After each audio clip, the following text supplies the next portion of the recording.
On April 9, 2016, a chilling call shocked the Renton Police Department. The remains of a woman's body, Ingrid Line, were found in a white trash bag.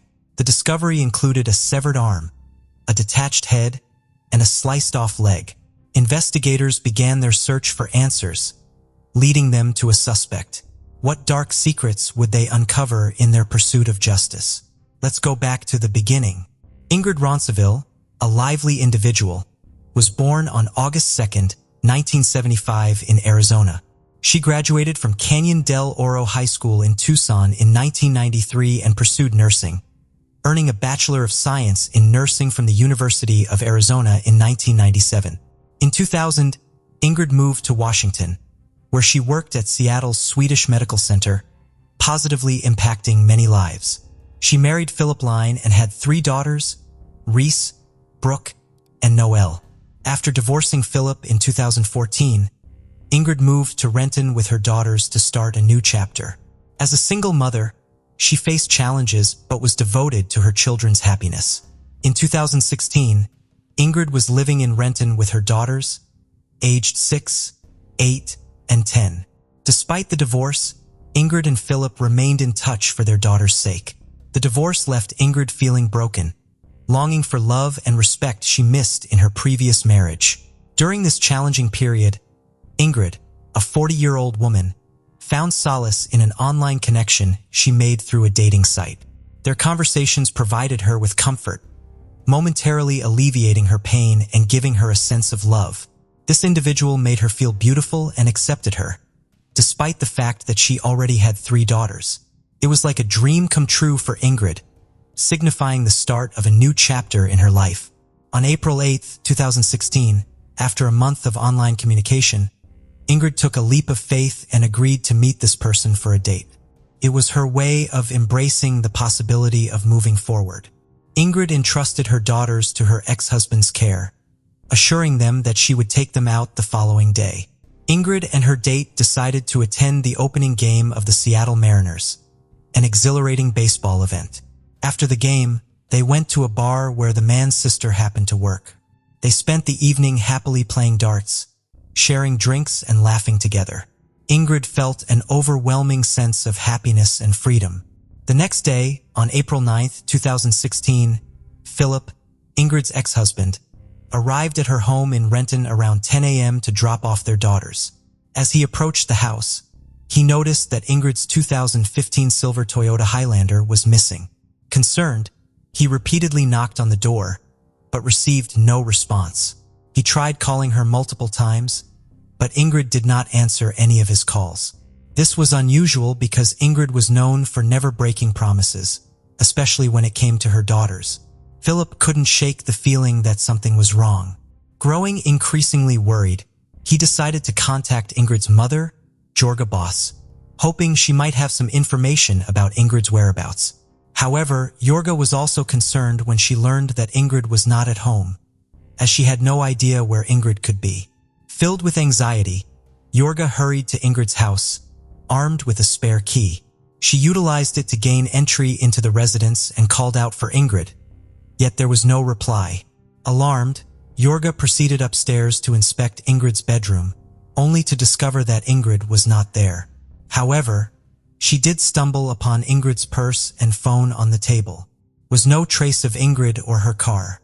The situation appeared peculiar and suspicious. It didn't make sense for Ingrid to leave the house without her phone and purse if she had indeed departed. After all, most individuals wouldn't leave their homes without money or a means of communication. This raised even more inquiries and concerns about Ingrid's whereabouts.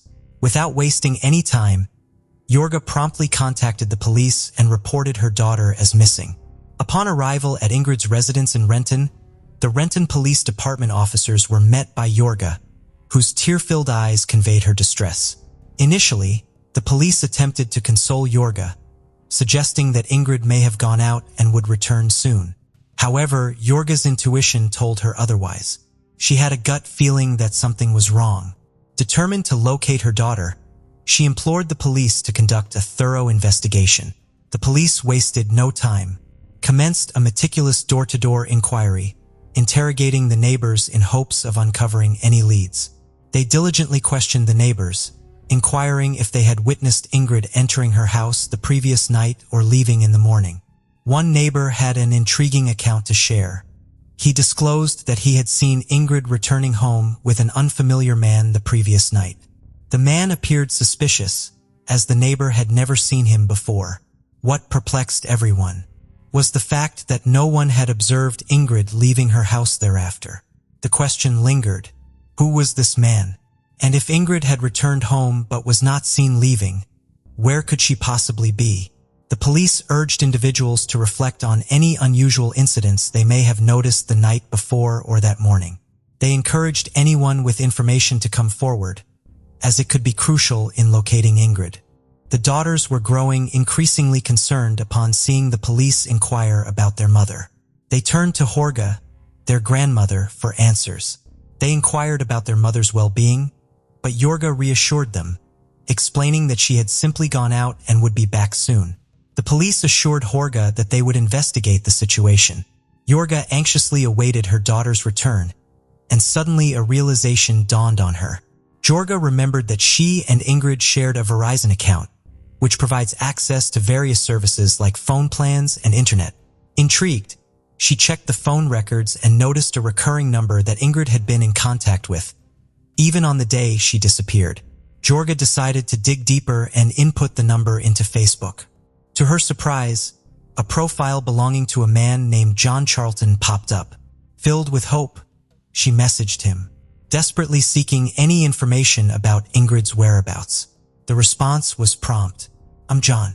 I assume she was with her children today," John replied. Jorga quickly responded, her hands shaking as she typed. "When was the last time you saw her? She wasn't here. Her phone, driver's license, and purse were all left behind, but she's gone. I've contacted 911 for assistance." John's reply conveyed confusion. 911? What's going on? He elaborated. "We attended the Mariners game last night, but we didn't spend the night together because she had plans with her kids today. I'm not sure what she told you about me and our relationship." Fear gripped Jorga as she messaged back. "She's missing. Can you please provide the time you last saw her? The authorities need to speak with you as you might be the last person to have seen her." At that moment, it became evident to Jorga that Ingrid had indeed gone on a date with John Charlton the previous evening. It appeared probable that he was the same individual the neighbor had witnessed accompanying Ingrid back to her residence. With a mixture of concern and optimism, Jorga realized that John might possess some knowledge regarding Ingrid's whereabouts. However, John remained silent, leaving Jorga in a state of anxiety and desperation for answers. She persisted in sending him messages pleading, "John, please call me. I am aware that your name is John Charlton, so kindly reach out to me." With each passing moment, the burden of uncertainty grew heavier. Jorga could not bear the thought of her daughter disappearing without a trace. She persevered, hoping for any lead, and messaged him once again. "John, did Ingrid mention anything about meeting someone after you parted ways last night? We cannot locate her or her vehicle. Her phone, identification, and purse are at home, but she and her car have vanished. We are at our wits' end, desperate for any assistance." Ingrid would never simply abandon her family like this. Nevertheless, John remained silent and did not respond to any of the messages. Jorga felt a sense of helplessness and tears streamed down her face. The situation escalated when, 6 hours after Ingrid was reported missing, around 4 p.m., the police received a disturbing call from an individual named Mike Novasio. Mike resided approximately 10 miles away from Ingrid's residence at 21st Avenue and East Rhine Street in Seattle. In a frightened tone, he conveyed that while taking out his recycling bin, he stumbled upon what appeared to be human body parts enclosed in white trash bags. Mike's voice quivered as he recounted his unsettling encounter. He described seeing a head and noticing the painted toenails, which caused a wave of sickness to wash over him. The sight was unbearable. He explained that the body parts had been meticulously wrapped in the bags, indicating a disturbing level of precision. The police wasted no time and promptly arrived at the location. With meticulous care, they retrieved the bags from the bins. As the bags were opened, a chilling shock fell upon them. They stumbled upon a decapitated head, a fragment of a leg and an arm, with the remaining body parts nowhere to be found. Due to the absence of decomposition, the facial features remained intact and recognizable, suggesting that the individual had been recently murdered. A human leg was discovered at a recycling plant on South Hanford Street in Seattle. Leg belonged to a woman with the same painted toenails as Ingrid. This indicated that Ingrid's body parts had been scattered across 3 different locations, including the easily accessible recycling bins. The police began to suspect that the perpetrator might not be a serial killer, as they typically dispose of bodies in more concealed locations. Instead, they started considering the possibility that the culprit could be someone close to Ingrid. Determined to uncover any overlooked evidence, the police returned to Ingrid's home and decided to remove the plumbing for a thorough examination. Upon their surprise, they stumbled upon more blood in the disassembled drain trap. To aid their investigation, they employed a reagent known as Blue Star, which unveiled additional traces of blood that had been meticulously cleaned. It was clear that this was not a spur-of-the-moment act of violence, was a meticulously planned and executed murder, introducing a captivating twist to the case. As the results from the analysis came in, more unsettling details about Ingrid's demise surfaced. Initially deemed as homicidal violence, a closer examination by the medical examiner revealed petechiae, small blood vessels in her eyes indicating strangulation. Furthermore, signs of hemorrhaging on the neck were found. It was apparent that Ingrid was first strangled and then dismembered within her own residence. The revelation shed light on the brutal way Ingrid's life was taken, hinting at a deep-seated animosity towards her. The toxicology report disclosed that Ingrid had no drugs in her system, but her blood alcohol level was 0.074, slightly above the normal range. 2 days later, on April 20th, 2016, authorities located Ingrid's vehicle in Belltown, a mere 6-minute drive from Seattle. This raised suspicions, as John had claimed Ingrid dropped him off downtown and should have returned home before her murder. The abandonment of her car so close to Seattle, where they had attended a Seattle Mariners game together, seemed peculiar. Law enforcement meticulously combed through the entire vehicle and made a chilling discovery. The same white trash bags containing Ingrid's dismembered body parts were found inside the car. Additionally, 3 fingerprints were found on the driver's door handle of the vehicle. These prints were crucial, as they could belong to Ingrid, given that the car was hers, or they could belong to the perpetrator who had driven her car to that location. Realizing the significance of this evidence, the fingerprints were promptly sent for testing. The findings confirmed the suspicions of the police. The fingerprints were a match for John Charlton, the individual Ingrid had gone out with on the evening she went missing.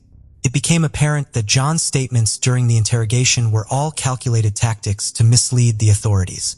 Despite initially claiming to be intoxicated and unaware of the events that transpired that night, the meticulous planning and execution of the crime, coupled with the thorough cleaning of the residence to eliminate any traces of evidence, indicated that John acted with full consciousness and possessed a clear motive for murdering Ingrid.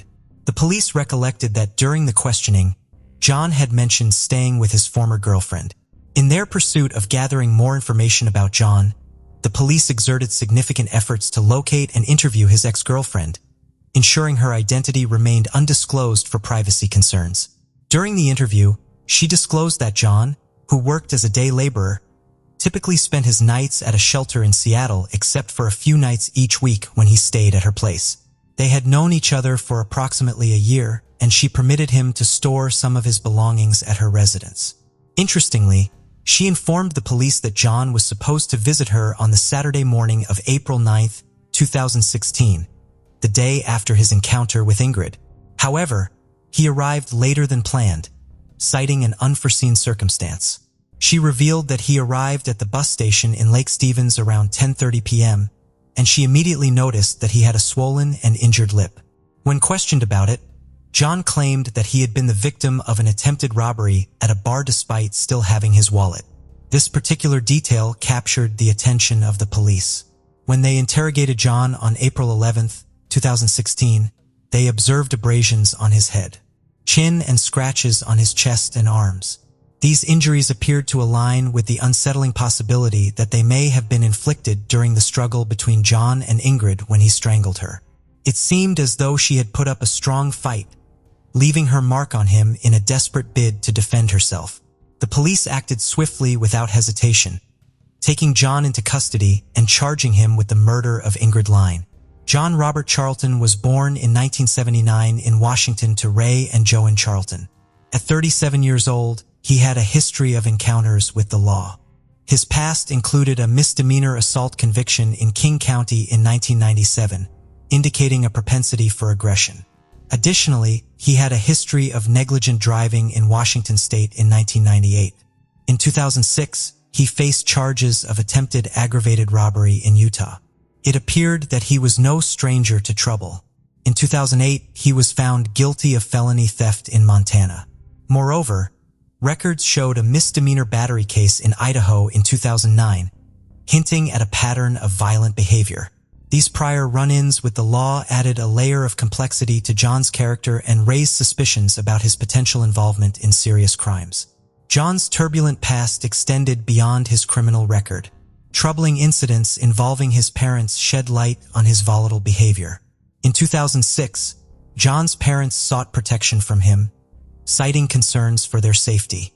They recounted his drunken outbursts and expressed fear for their well-being. Court documents detailed a disturbing incident on March 2, 2006, when John, under the influence of alcohol, turned physically and verbally abusive towards his parents.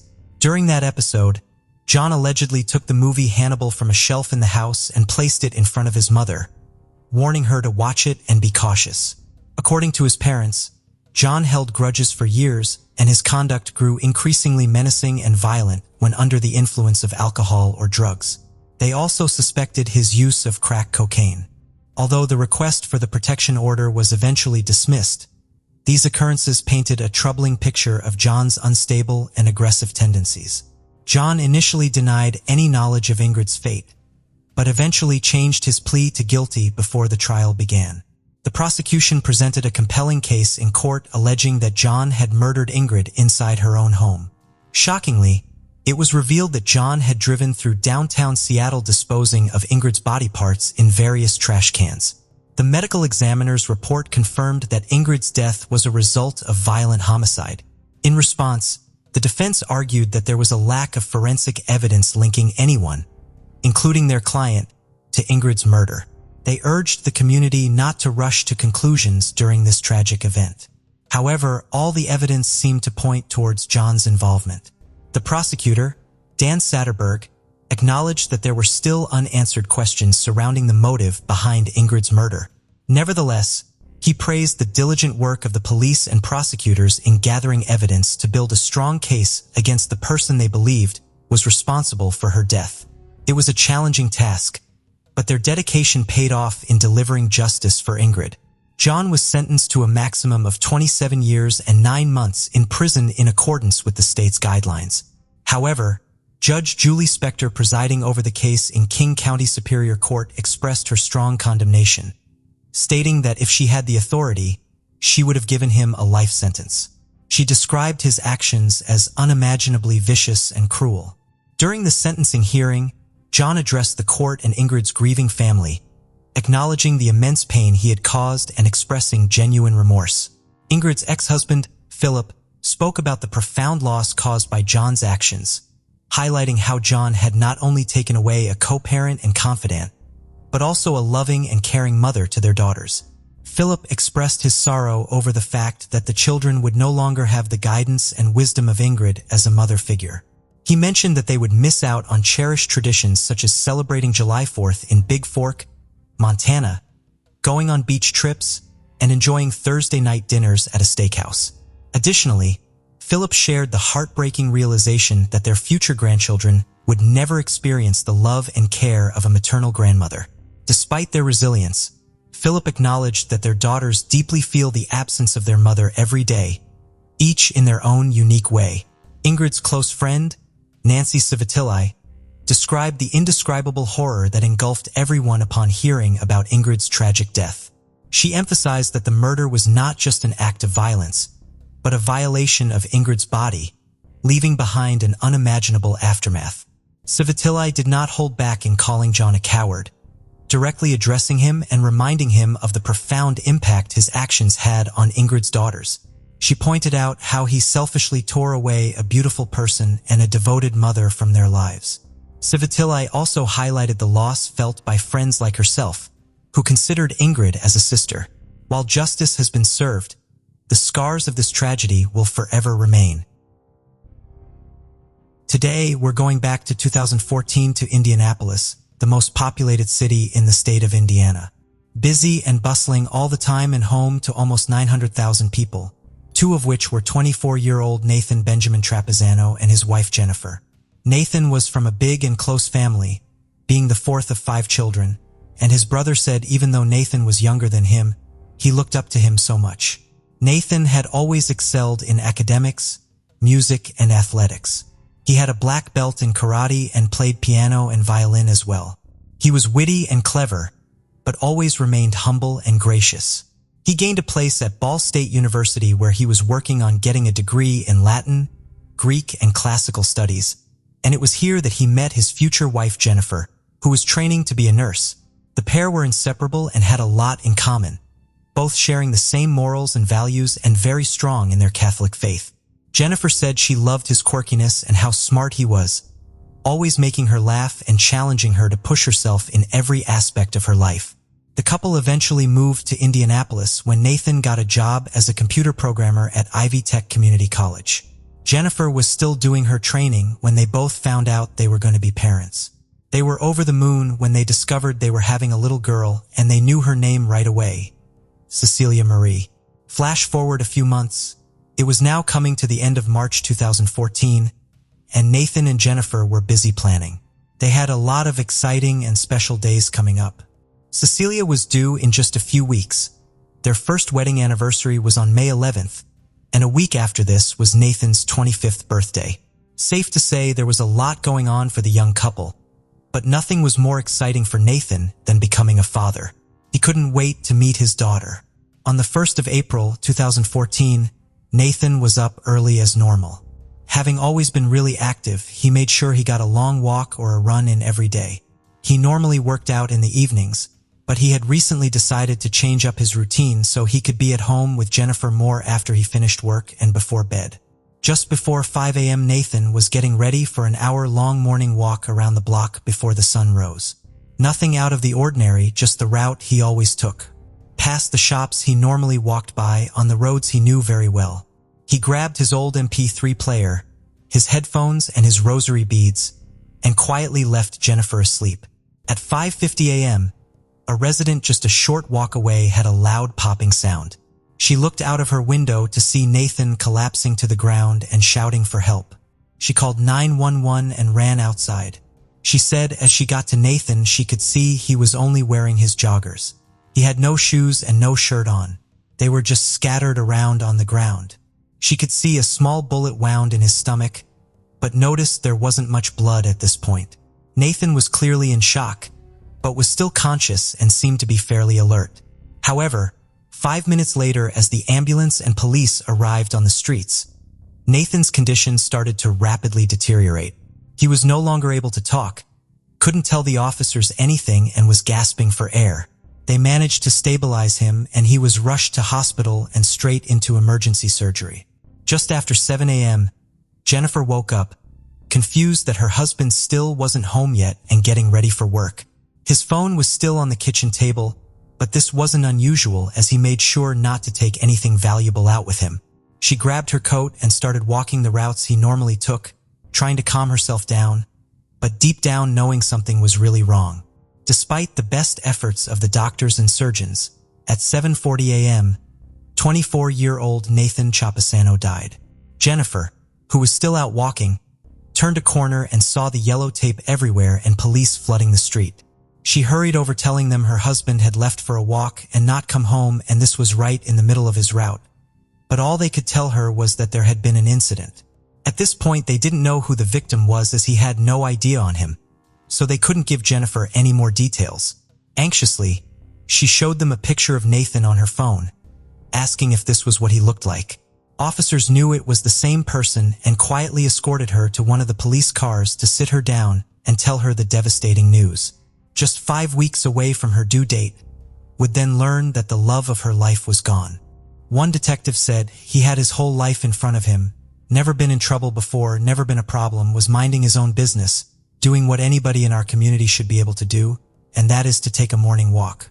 Near to where he was found were some shell casings, which matched a .40 caliber gun. Something officers said was an unusual size, and not one they saw a lot. The owner of the tire shop, Jesse, knew Nathan well, and saw him walk past every day, giving him a little wave as he did. After being broken into just a couple of months before, fortunately for the police, he had installed security cameras, which backed onto the parking lot where Nathan was found. The footage was very grainy and blurry, but it had captured everything. Nathan could be seen walking down the road, being followed by someone who later broke into a run to keep up with him. Later on in the clip, police noticed a second person turn up, who appeared to be working with the shooter. The second half of the CCTV, for obvious reasons, has only ever been partially released. At one point, it looked as if Nathan was raising his hands as if to show he was complying and would do whatever they wanted him to. But the pair backed him into the parking lot and Nathan was shot. After Nathan was down, they ran away down the main road. The only witness they had was the woman who had called 911, but by the time she got out there, they were long gone. Things were made even harder when the police started interviewing the residents of the area. They all said that sadly, this was not an uncommon thing to happen. Over the years, their area had gotten so much worse in terms of gun violence, with multiple shootings happening. Someone said there had been a disturbing amount of shootings and murders in the last few months alone. One theory the police had was that it was some kind of gang initiation. But another potential motive, and one they believed was more likely, was that it was a failed attempt at a robbery. Nathan's family said this made it even more senseless, as he made it a point to never go out walking with any money, cards, or his phone. The footage was sent to experts and was able to be enhanced just enough for them to work out the clothing the shooter had on, but apart from that, there was nothing.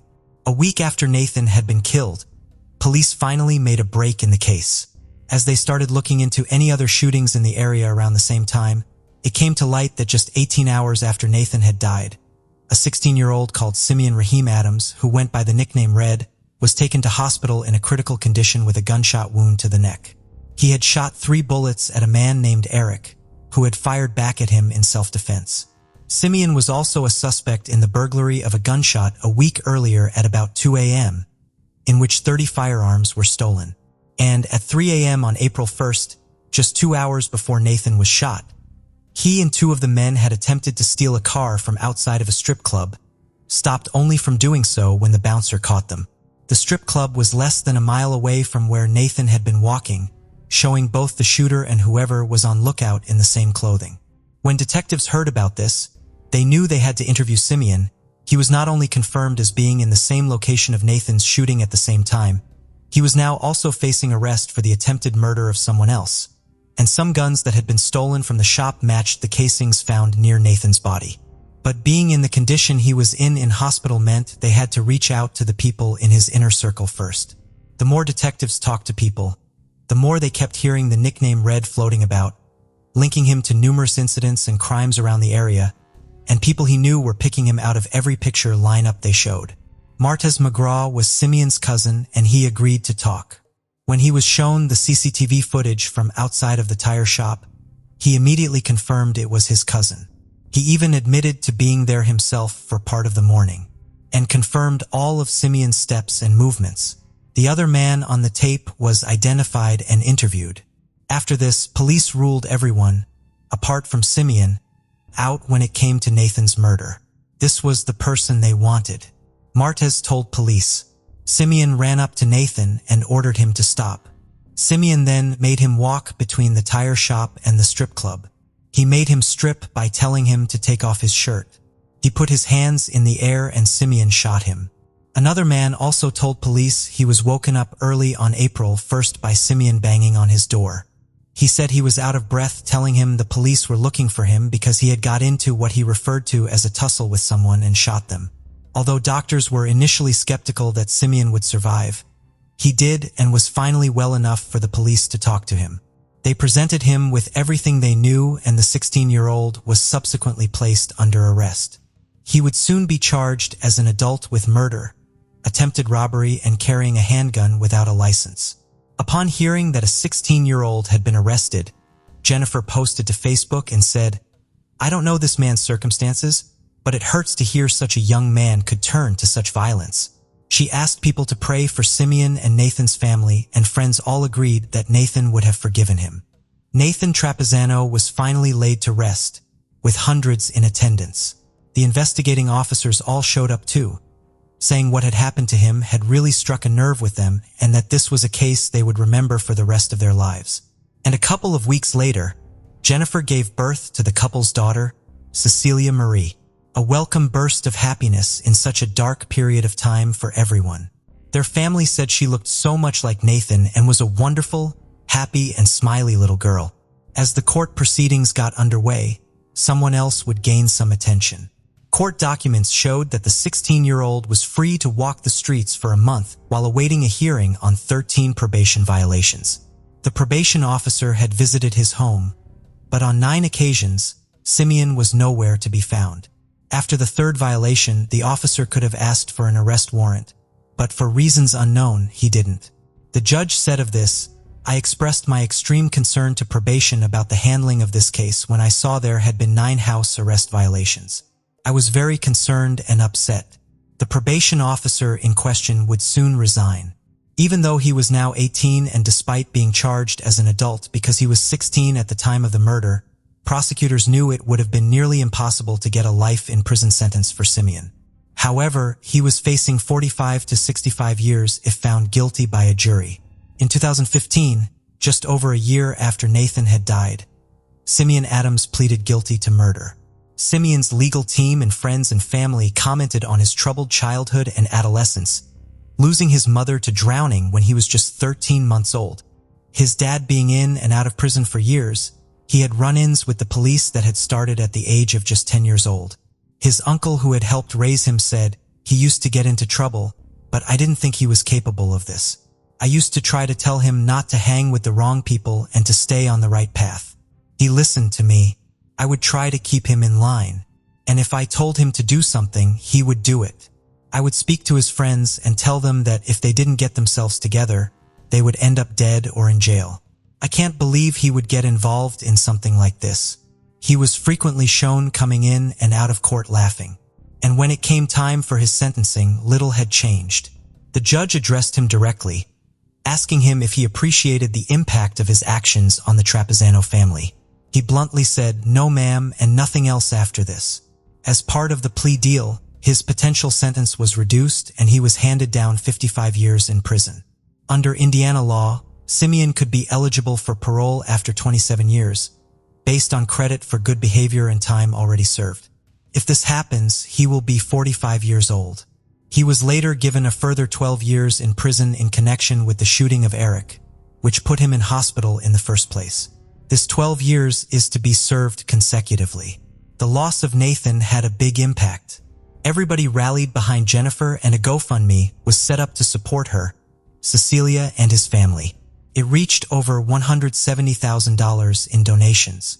Jennifer showed immense strength and motivation to carry on as she would have.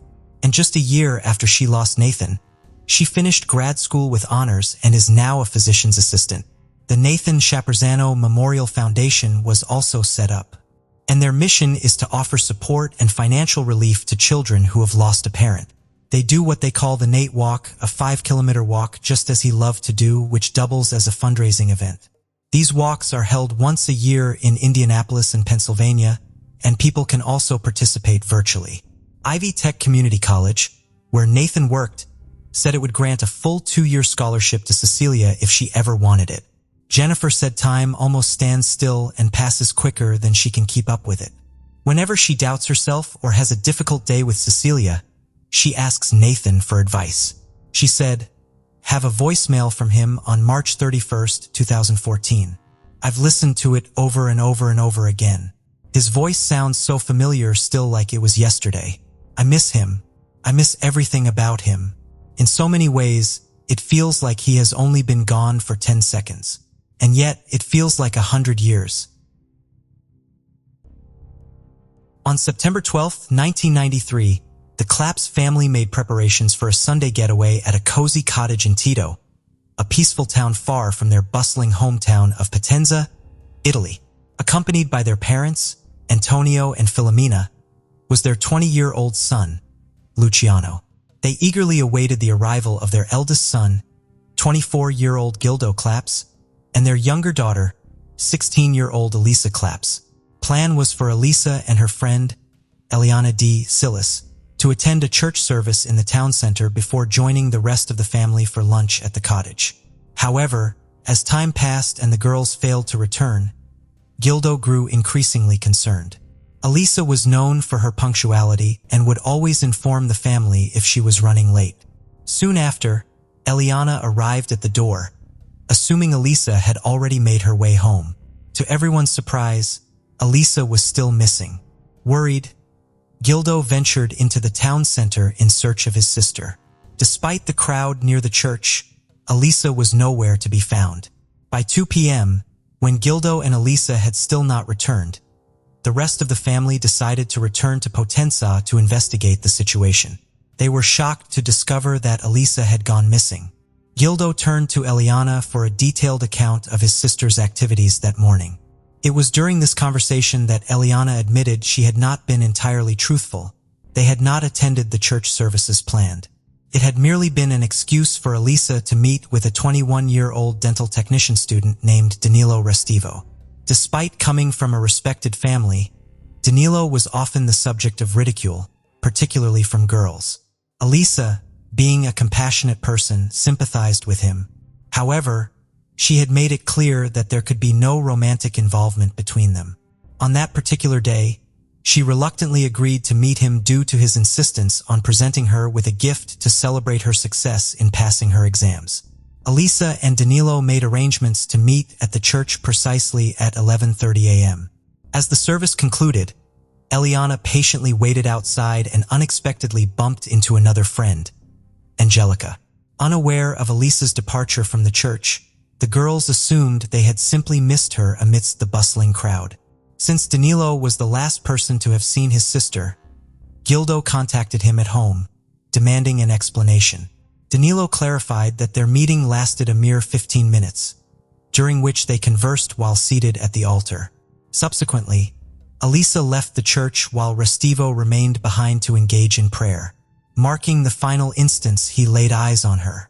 Concerned by Elisa's prolonged absence, her brother Luciano personally visited Restivo. Danilo appeared visibly anxious and evasive in his responses. Luciano observed a substantial bandage on Danilo's left hand and inquired about its cause.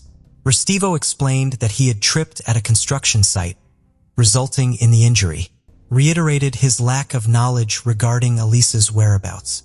Elisa's family promptly reported her disappearance to the police, urging them to question Restivo. However, their plea was dismissed, and they were advised to return home and await Elisa's reappearance. Faced with uncertainty, Gildo returned to the church, only to find the door locked. He arranged for access and thoroughly searched the premises once more. Behind the altar, he discovered another locked door leading to the church's upper floor. Gildo requested access to this door as well, but was informed that only the priest, Father Domenico Sabia, possessed the key. Unfortunately, Father Sabia had departed for a spa resort for a few days. 2 days later, with still no news of the girl, the police finally interviewed Danilo. He claimed that Elisa was discontented at home and expressed a desire to flee to Naples, although he attempted to dissuade her from pursuing this idea.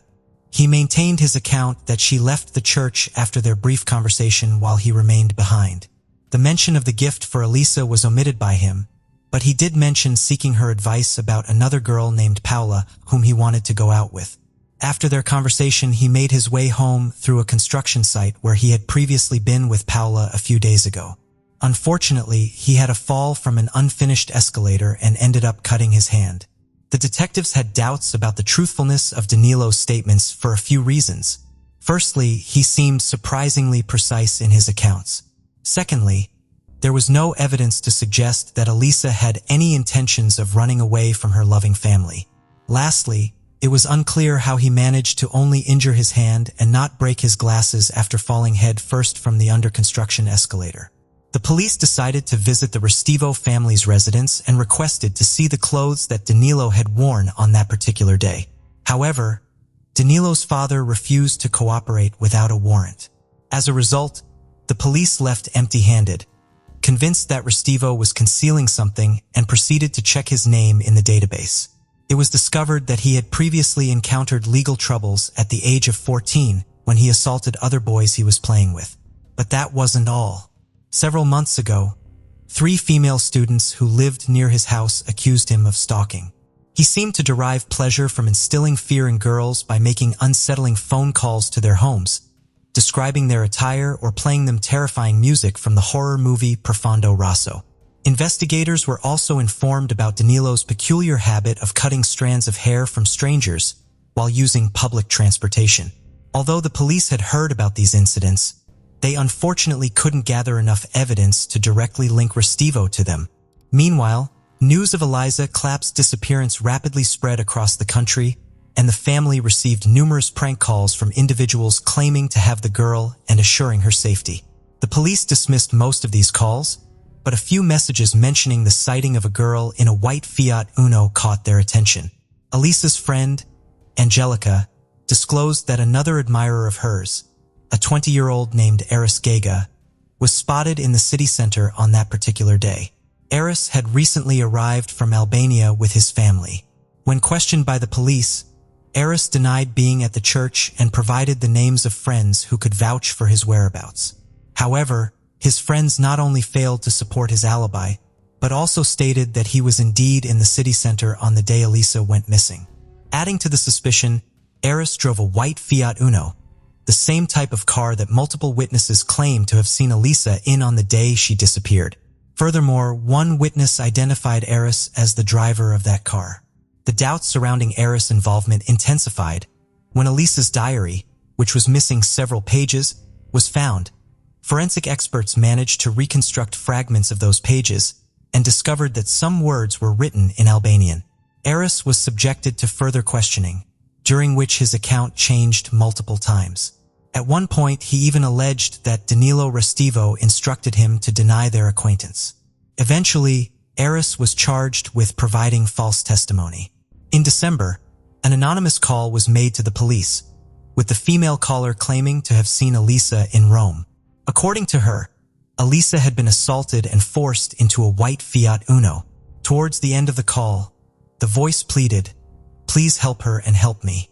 The recorded call underwent analysis, yielding astonishing results. It was revealed that the caller was Eliana, whose inconsistent statements had long raised suspicions among investigators. Similar to Eris, she was charged with giving false testimony.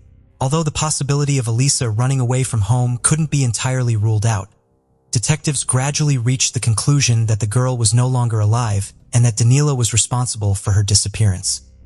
He might have coerced other acquaintances of hers into providing false information to the police, but since there was no body, they had no grounds to charge him or any other suspect with anything other than false testimony. However, the Clapp's family firmly believed that influential individuals, including friends of Danilo's father and the priest from the church where Elisa went missing, were protecting the reputation of their daughter's killer. Father Domenico Sabia, in particular, prohibited anyone from entering the church premises and refused to allow a box to be placed inside the building where people could anonymously leave notes with information about Elisa despite other churches readily agreeing to it.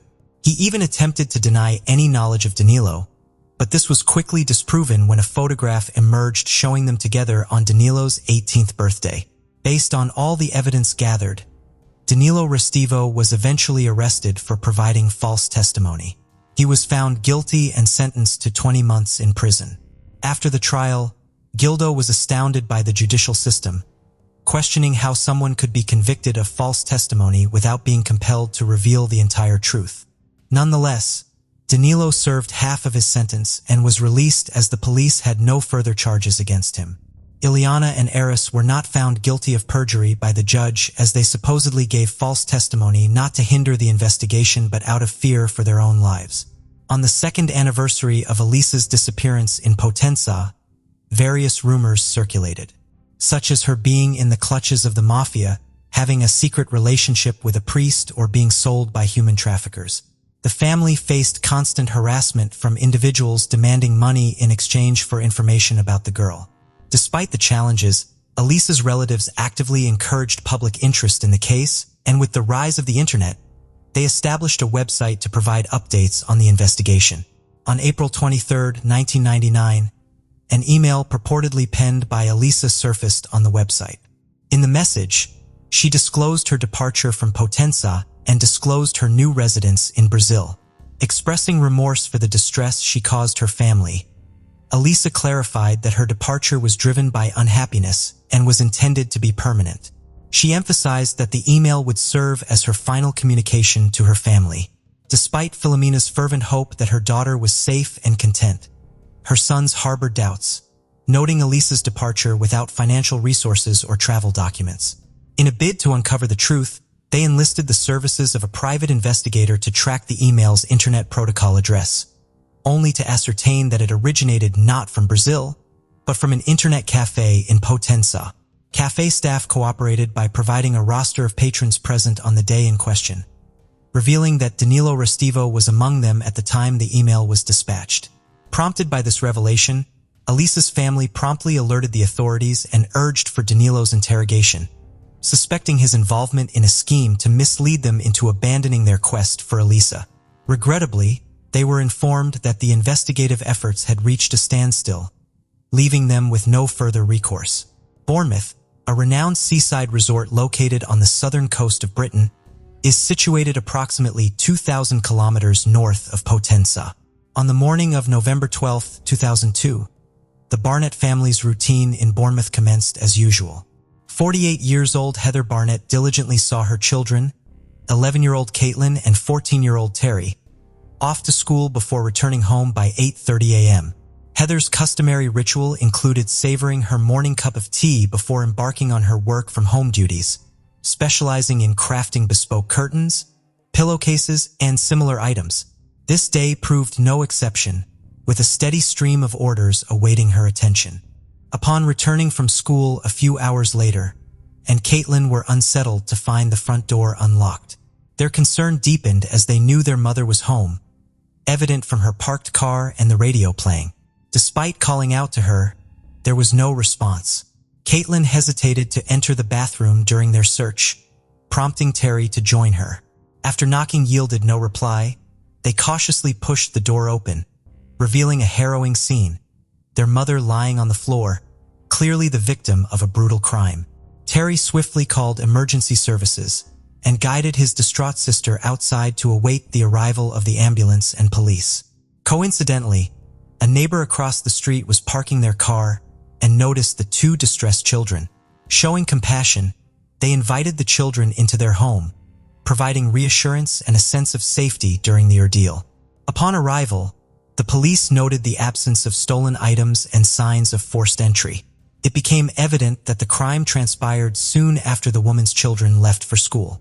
Luminol testing unveiled size 9 shoe prints, leading from the bathroom to the woman's workshop, abruptly vanishing midway. This suggested the perpetrator changed shoes, likely bringing clean footwear to swap after committing the crime. Moreover, fibers discovered on the woman's body indicated that the assailant had worn gloves during the incident. Every piece of evidence suggested meticulous planning on the part of the killer.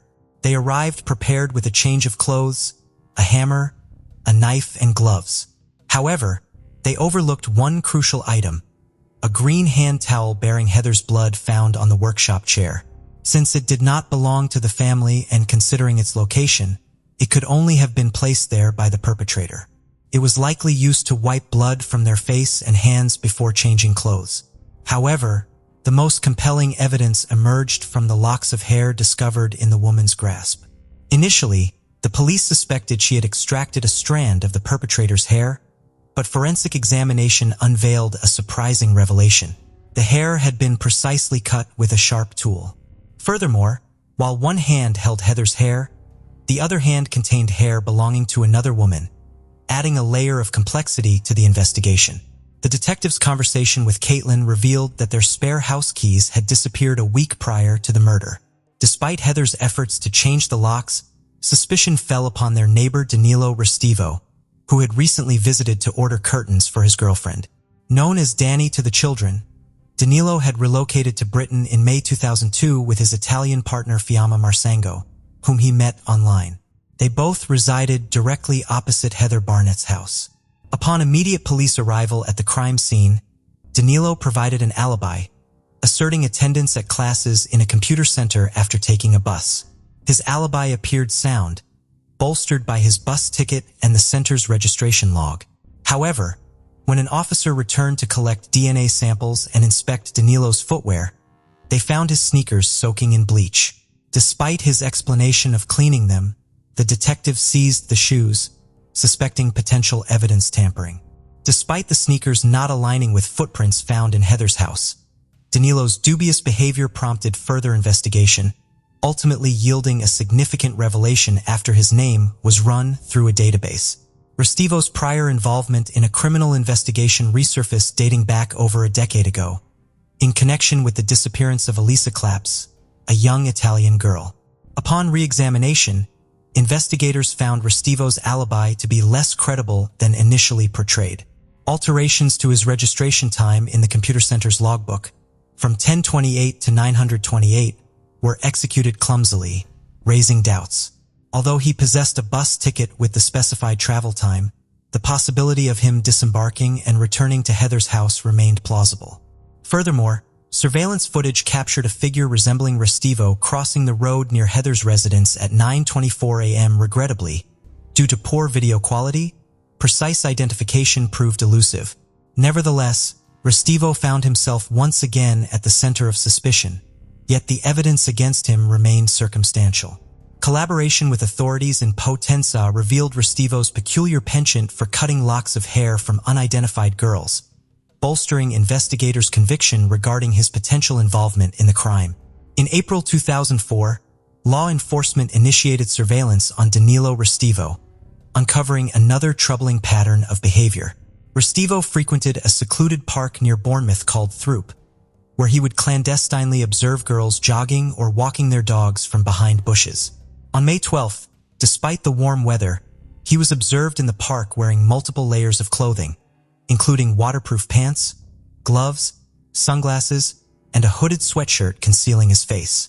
His actions raised significant concern among police, who feared the potential for another murder. To maintain covert surveillance, uniformed officers approached Restivo under the guise of investigating car thefts in the park, requesting to inspect his belongings. During this encounter, police discovered what they described as Restivo's murder kit, containing a ski mask, scissors, gloves, wet wipes, garbage bags, and a large knife. Despite the alarming discovery, Restivo remained composed, offering an explanation that he had found the knife in the grass and intended to prevent children from harm. When questioned about his presence in the park, he claimed to be collecting insects for his pet lizard. Despite the plausibility of his explanation, police remained unsettled by his behavior. Faced with a lack of concrete evidence, investigators opted to shift tactics and solicit public assistance. Their objective was to identify the owner of the hair strands found in Heather's hand. Through a coordinated effort with the media in both Britain and Italy, authorities received numerous reports from girls who recounted incidents of having their hair cut in public transportation settings, particularly in Britain, since Restivo's relocation to Bournemouth in 2002. Although all the girls provided DNA samples, none matched the hair strand recovered at the crime scene. For a period, the investigation hit a standstill until 2007 when advancements in technology allowed for reanalysis of the hair strand. This new technique revealed that the hair belonged to a girl residing in the UK who had recently traveled to Valencia, Spain, and later to Tampa, Florida, before her hair was forcibly cut. Despite the detailed information obtained, efforts to locate the girl through public outreach proved futile. There remained a possibility that she was unaware of the investigation, but authorities feared she may have fallen victim to the killer's prior crimes. Despite this setback, scientific advancements eventually played a pivotal role. In 2009, forensic experts revisited the green towel from Heather's residence, leveraging advanced technology to separate Heather's blood from another individual's sweat and skin particles. While not conclusive, an expert estimated a mere 1 in 57,000 chance that the DNA belonged to someone other than Danilo Restivo. Furthermore, modern techniques revealed traces of blood on Restivo's sneakers insoles, suggesting blood on his socks when he donned the shoes. This supported the detective's theory of the perpetrator bringing a change of footwear. Unfortunately, the presence of bleach rendered DNA analysis impossible once more, thwarting a direct link between Restivo and Heather's demise. Restivo exhibited a keen awareness of potential incriminating evidence, taking precautions by changing attire, wearing gloves, and using bleach to erase bloodstains, demonstrating meticulous planning and strategic action.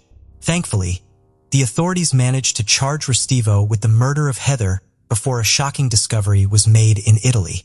On March 17, 2010, an unexpected event occurred in Potenza. Workers were renovating the local church where Elisa had vanished years ago. The priest had passed away 2 years earlier and the attic door was left unsecured. 2 workers went upstairs, one inspecting the roof for damage while using a flashlight to light his way. It was then that he spotted something in the corner of the room, concealed behind construction debris. To his dismay, he realized it was a mummified body. The girl was identified by her shoes, glasses, and watch, all found on her remains. Elisa Claps was found in the very same church where she had disappeared 17 years prior. The forensic examiner later determined that she had died on the day she went missing, and her body had been moved and concealed. Evidence of violence was present on her body. Most damning proof was the various strands of hair found in her hands and near her body. A sample of foreign DNA discovered on her body was sent for analysis to a professor in Rome. However, due to his connection to the church where the crime occurred, the investigation was conducted carelessly. He claimed that the DNA did not match Danilo Restivo, yet upon reevaluation by another laboratory, the DNA sample was a match to Restivo's DNA. Professor was suspended from his duties for 18 months and Restivo was eventually apprehended on May 19, 2010. Following 5 hours of deliberation on June 30, 2011, the jury found Danilo guilty of Heather's murder. He was sentenced to life imprisonment with no chance of parole. Nevertheless, on November 21, 2012, he successfully appealed, resulting in the court altering his sentence for Heather's murder, a minimum of 40 years behind bars. On November 11, 2011, Restivo received a 30-year prison sentence for the murder of Elisa Claps, despite his absence during the trial. Given Restivo's clear inclination towards murder, investigators deem it crucial to delve into his potential involvement in other unsolved crimes in both Britain and Italy. The most probable connection lies in the death of a 27-year-old North Korean student who was studying English in Bournemouth.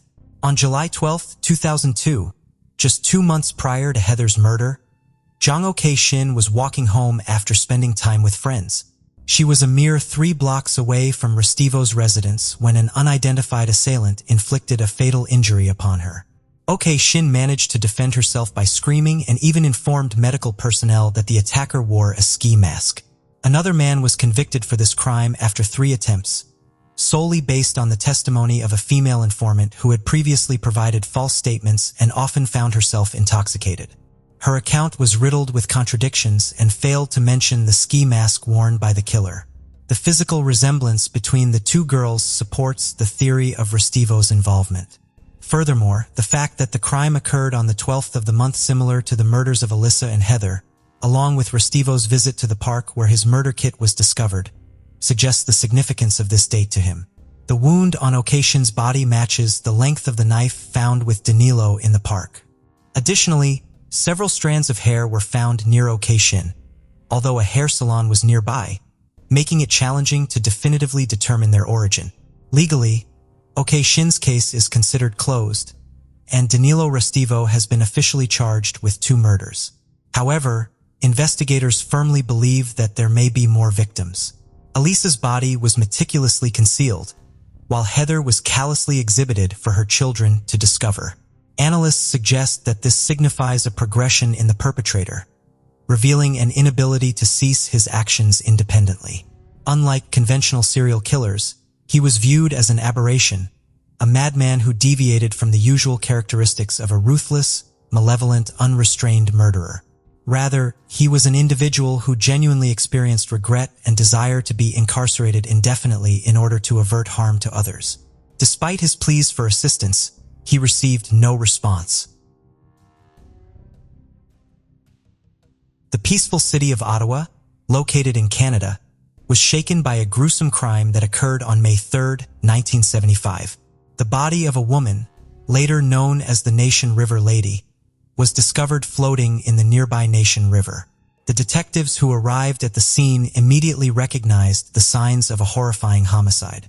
Despite their best efforts, they struggled to uncover any substantial clues or evidence that could help identify the victim. As time passed, the case seemed destined to remain an unsolved mystery.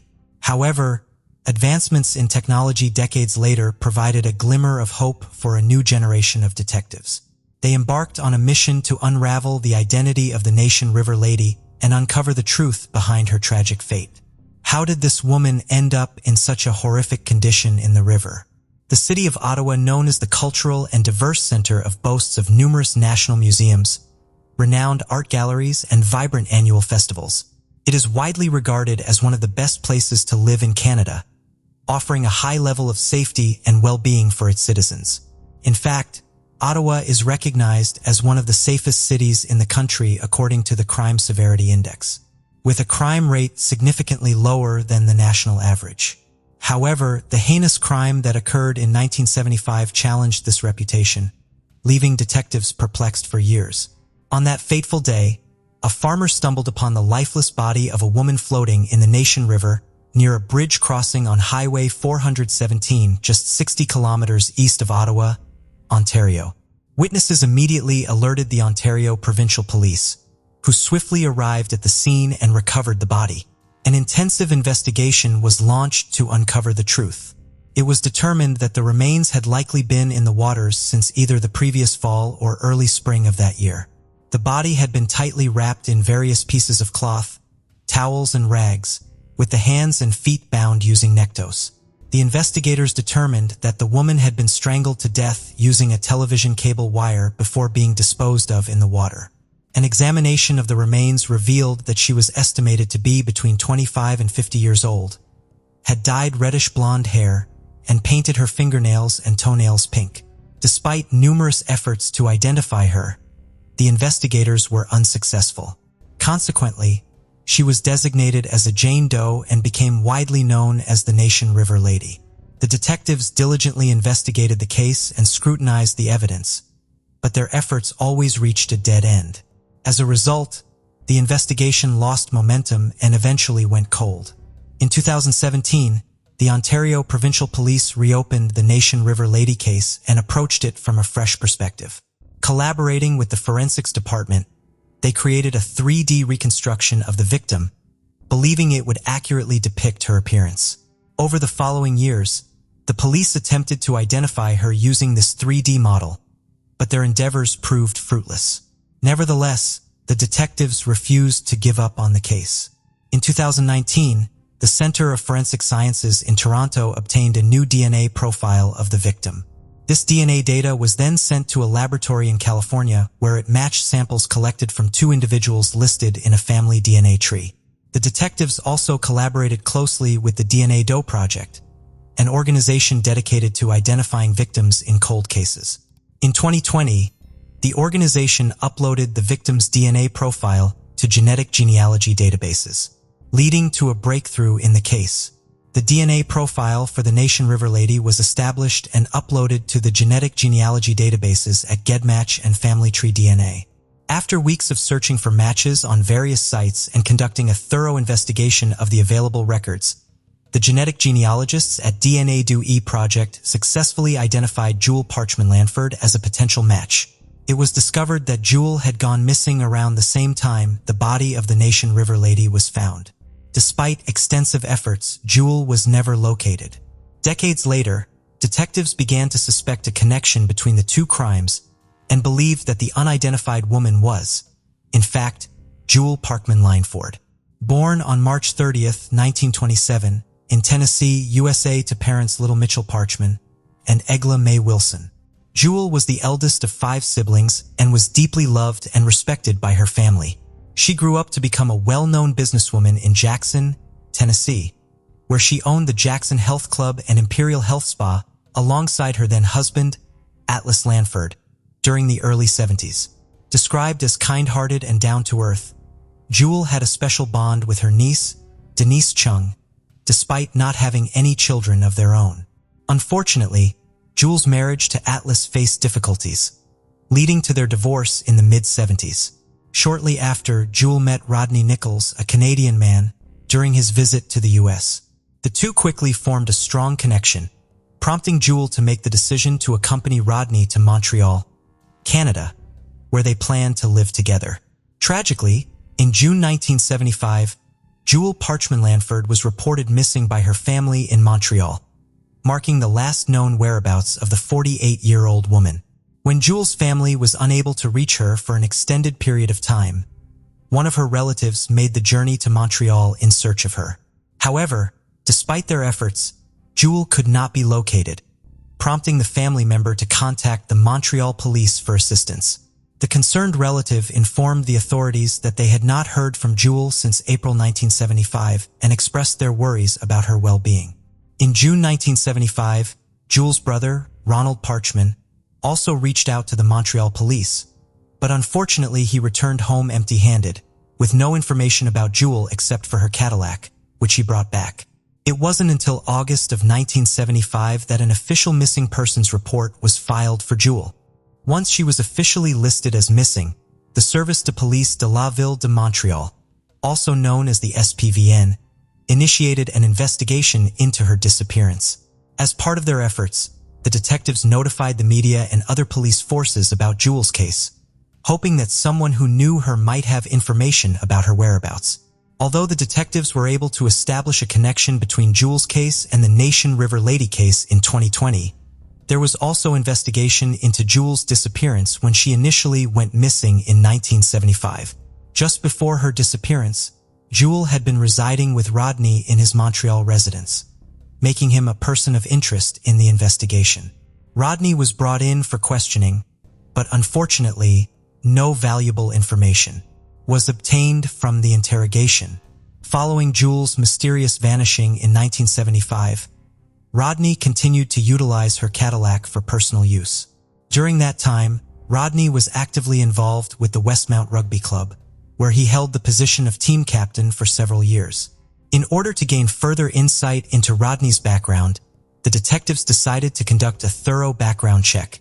This investigation revealed that Rodney was born in Middleton, Nova Scotia in 1942 to a Canadian couple who were stationed in the United Kingdom during the Second World War. In 1961, Rodney himself joined the British Army. According to a spokesperson from the UK Ministry of Defence, Rodney served in the Wessex Brigade for approximately 1 year but did not complete his training. Upon investigating his background, no suspicious information was found. Since there was no evidence linking him to Jewel's disappearance, the police released him from suspicion. Despite extensive efforts to locate Jewel, she was never found. The detectives found no leads to pursue. There were no reported sightings of her, and her bank account showed no signs of any financial activity. The police concluded that she had vanished without a trace, resulting in the case of Jewel's mysterious disappearance going cold. Several years after Jewel Lanford disappeared, she was officially declared dead in her hometown of Jackson, USA. Her family held a memorial service for her and laid her to rest in Highland Memorial Gardens, with a headstone bearing the inscription, "Missing but not forgotten." With a thorough examination of Jewel's case, the detectives knew their next steps. They contacted Denise Parkman Chung, one of Jewel's beloved nieces, and other family members, requesting their DNA samples to potentially solve this decades-old mystery. The family willingly provided their DNA samples, which were then sent for testing. Finally, in 2020, after 45 years, the body found in the Nation River, Ottawa, in 1975 was identified. The woman, known as the Nation River Lady for decades, turned out to be Jewel Parkman Lanford herself, the woman reported missing in Montreal in 1975. While DNA genealogy analysis had been successfully used in the United States to solve cold cases and identify unidentified remains for several years, this was the first time it was employed in Canada. The results of this technique were not only significant for Canada's law enforcement team, but also provided hope for solving numerous other cold cases. Jewel's case presented a unique scenario, as it involved both an unsolved murder and an unidentified victim, showcasing the intriguing application of DNA genealogy technology. The majority of Jewel's immediate family, including her siblings and parents, had long passed away. However, her mother, during her lifetime, tirelessly advocated for Jewel's case. She persistently reached out to the FBI for updates from the Ontario Provincial Police in Canada, fighting for her daughter until her final moments in 1996. Denise, Jewel's niece, had no knowledge that the detectives were still actively investigating her missing aunt until she was approached to provide a DNA sample for testing. In 2022, the investigators apprehended Rodney Nichols, an 81-year-old residing in an assisted living center in Hollywood, Florida, USA, as the perpetrator of Jewel's murder. Extradition proceedings were initiated against him. Nevertheless, the investigators refrained from disclosing the details surrounding Rodney's of each crime and the motive behind it. They believed that prematurely revealing developments in the investigation could compromise the case and subsequent legal proceedings, including potential extradition from the United States. Consequently, all progress in the case remained confidential until the Ontario Provincial Police issued an official statement. In September 2022, Rodney was formally charged at the Ontario Court of Justice in L'Original, Canada. When questioned about the absence of a connection between Jewel's disappearance and the unidentified Nation River lady, the detectives explained that establishing such a link was challenging at the time the crimes occurred due to the absence of DNA analysis techniques. Additionally, the involvement of two separate jurisdictions in different provinces further complicated matters, as the means of sharing information between police departments and regions were limited to telephone, fax, or mail. Former investigators who previously worked on the case believed that if they had connected the discovery of the unidentified woman's body with Jewel's disappearance back in 1975, the investigation would have had a significantly higher chance of success. Henry Rosenblatt, an acquaintance of Rodney, described him as an enjoyable individual to be around. He mentioned that Rodney was entertaining and had a vibrant social life.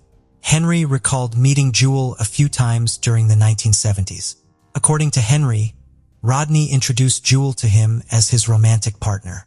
When Henry and some other friends inquired about Jewel's absence after a while, Rodney informed them that she had left him and he had no knowledge of her whereabouts. Henry was shocked when he heard the news of Rodney's arrest for Jewel's murder. Despite spending a considerable amount of time with them over the years, he had no inkling that Rodney was capable of such a heinous act. To Henry, the entire situation seemed completely out of character for Rodney. Finally, all of Jewel's surviving family members found solace. In March 2022, Jewel's remains were brought back to the United States with the assistance of Highland Memorial Gardens and George J. Smith and Sons Funeral Home. The family held a small ceremony and laid Jewel's ashes to rest. Her headstone bore the inscription, "Finally home and at peace." The family was grateful to have Jewel's ashes returned, and now that she was back home, they could peacefully move forward, cherishing Jewel's memory forever. Denise, Jewel's niece, was quite young when her aunt went missing in 1975, but she still held fond memories of her and shared them with the detectives. Dennis described Jewel as a joyful and compassionate person who always lent a helping hand to her community. Jewel took care of herself and ensured the well-being of her loved ones. She had a vibrant personality and a deep love for traveling. Dennis vividly remembered the times when Jewel would take her shopping and buy her anything she desired. Dennis and her father, who happened to be Jewel's brother, provided assistance to Jewel and Addis, who was Jewel's ex-husband during the construction of their house, frequently visited the house to spend quality time with her beloved aunt. However, when Jewel departed for Montreal, Dennis was left in a state of anguish. As she grew older, she was eventually informed about her aunt's sudden disappearance, which deeply shattered her heart. Nevertheless, gaining knowledge about what had transpired with her aunt brought Dennis a sense of closure. The current situation regarding Roni's potential arrest remains uncertain. Both the American and Canadian Departments of Justice have refrained from confirming whether an extradition hearing date for Roni has been established, citing confidentiality. Consequently, Jules' family, who have been patiently waiting for the past 48 years, will continue to seek further information and closure regarding Jules' untimely demise, although they find solace in finally knowing the truth about Jules' fate. They firmly believe that true closure can only be achieved once Rodney is incarcerated and facing the consequences of his actions. If the cases had been linked earlier, do you believe Rodney would have been apprehended much earlier?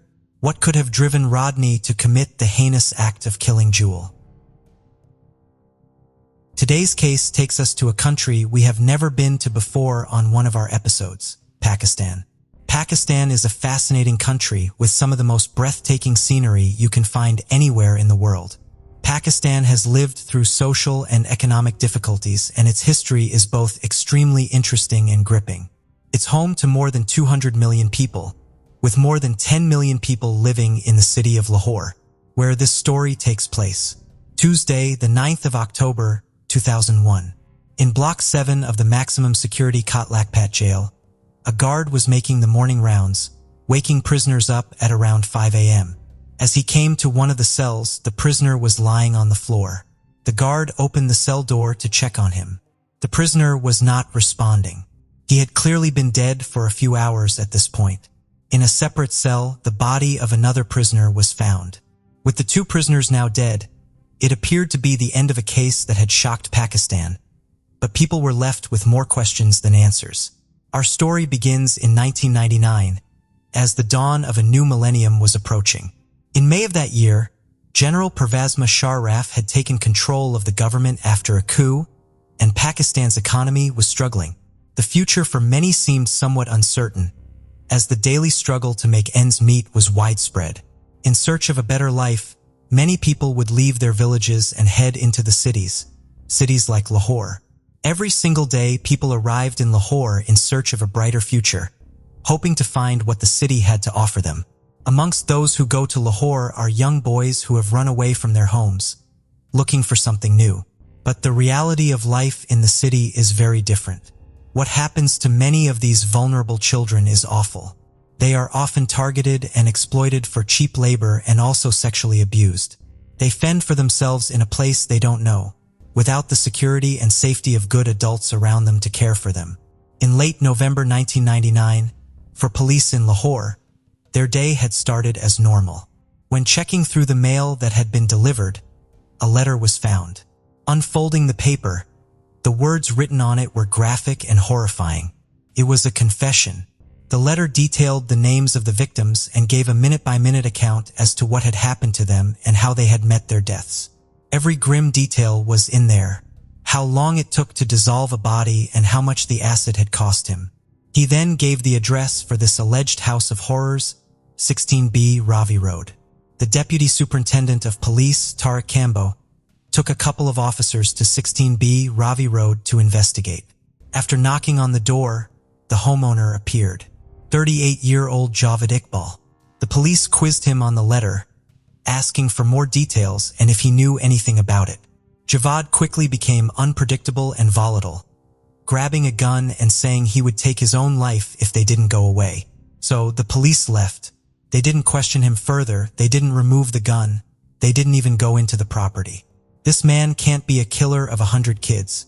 He's a nutcase, Kambo said to the fellow officers. As they walked away from 16B, they had no idea that they had just encountered evil. They had walked away from Pakistan's worst serial killer. November 22nd, 1999. The package was delivered to the office of the Daily Jang, the oldest broadsheet newspaper in the country. It had been sent to the chief crime reporter, a man called Jamil Chishti. Upon opening the package, Jamil discovered a handwritten letter and a series of photographs. The read as follows. The parcel also contained the 32-page diary he had mentioned in the letter and a notebook, giving horrific and disturbing details of each murder. After going through the contents of the envelope, I thought there could be two possibilities. Either someone was trying to frame him or this man has really done it, Jamil would later say. He wasted no time and went straight to 16B, Ravi Road with one of his colleagues, the address that had been given on the letter. They climbed the wall and jumped over. The property had been abandoned and padlocked. After gaining entry, they found clothes and shoes piled up, alongside sleeping pills and children's board games. Several blue plastic barrels were also dotted around. This was a detail that had been mentioned in the letter. Both of them could smell something strange and unpleasant. All around the apartment, cards were pinned up on the walls, giving details of alleged victims and how they had been murdered. One card said that he saw himself as a type of vigilante, accusing the government of failing to act on crime. They decided to take the lid off of one of the barrels. Nothing could have prepared them for what they found. There, floating in an unknown liquid, appeared to be human remains. It appeared that the confession had been true. The newspaper decided to take the story to print, and on the 3rd of December, they ran the shocking headline, "Claim of Murder of 100 Kids." They printed the photos and names of 57 missing boys, who were now presumed murdered. The shoes and clothes that had been found were taken to the police station in order for them to be identified and linked to any of missing boys. Parents broke down in uncontrollable sobs as they recognized the clothes of their children. The police ran tests on the contents of the barrels and found that they contained a combination of sulfuric and hydrochloric acid. They had a confession, they had a detailed account of the murders, they had a crime scene, they had several bodies, but they had no suspect in custody. Javed Iqbal was on the run, and the largest manhunt Pakistan had ever seen was launched. It had now been a week since the letter and confession had been sent to the Daily Jang. 2 people were arrested after attempts had been made to cash checks that belonged to Javed Iqbal. They allegedly told the police that they were partners in crime and confessed to committing sexual violence against some of the boys that had been killed. The police still couldn't find Javed Iqbal, and the hunt was ramping up to find him. People were hopeful that he hadn't acted on his promise to end his life and that they would find him in time to bring him to justice. Another man called Ishaq Billah had also been arrested as an accomplice for allegedly being the one who had sold Javed Iqbal the acid. Just a few days later, on the 7th of December, Ishaq was being interrogated at the CIA headquarters in Lahore.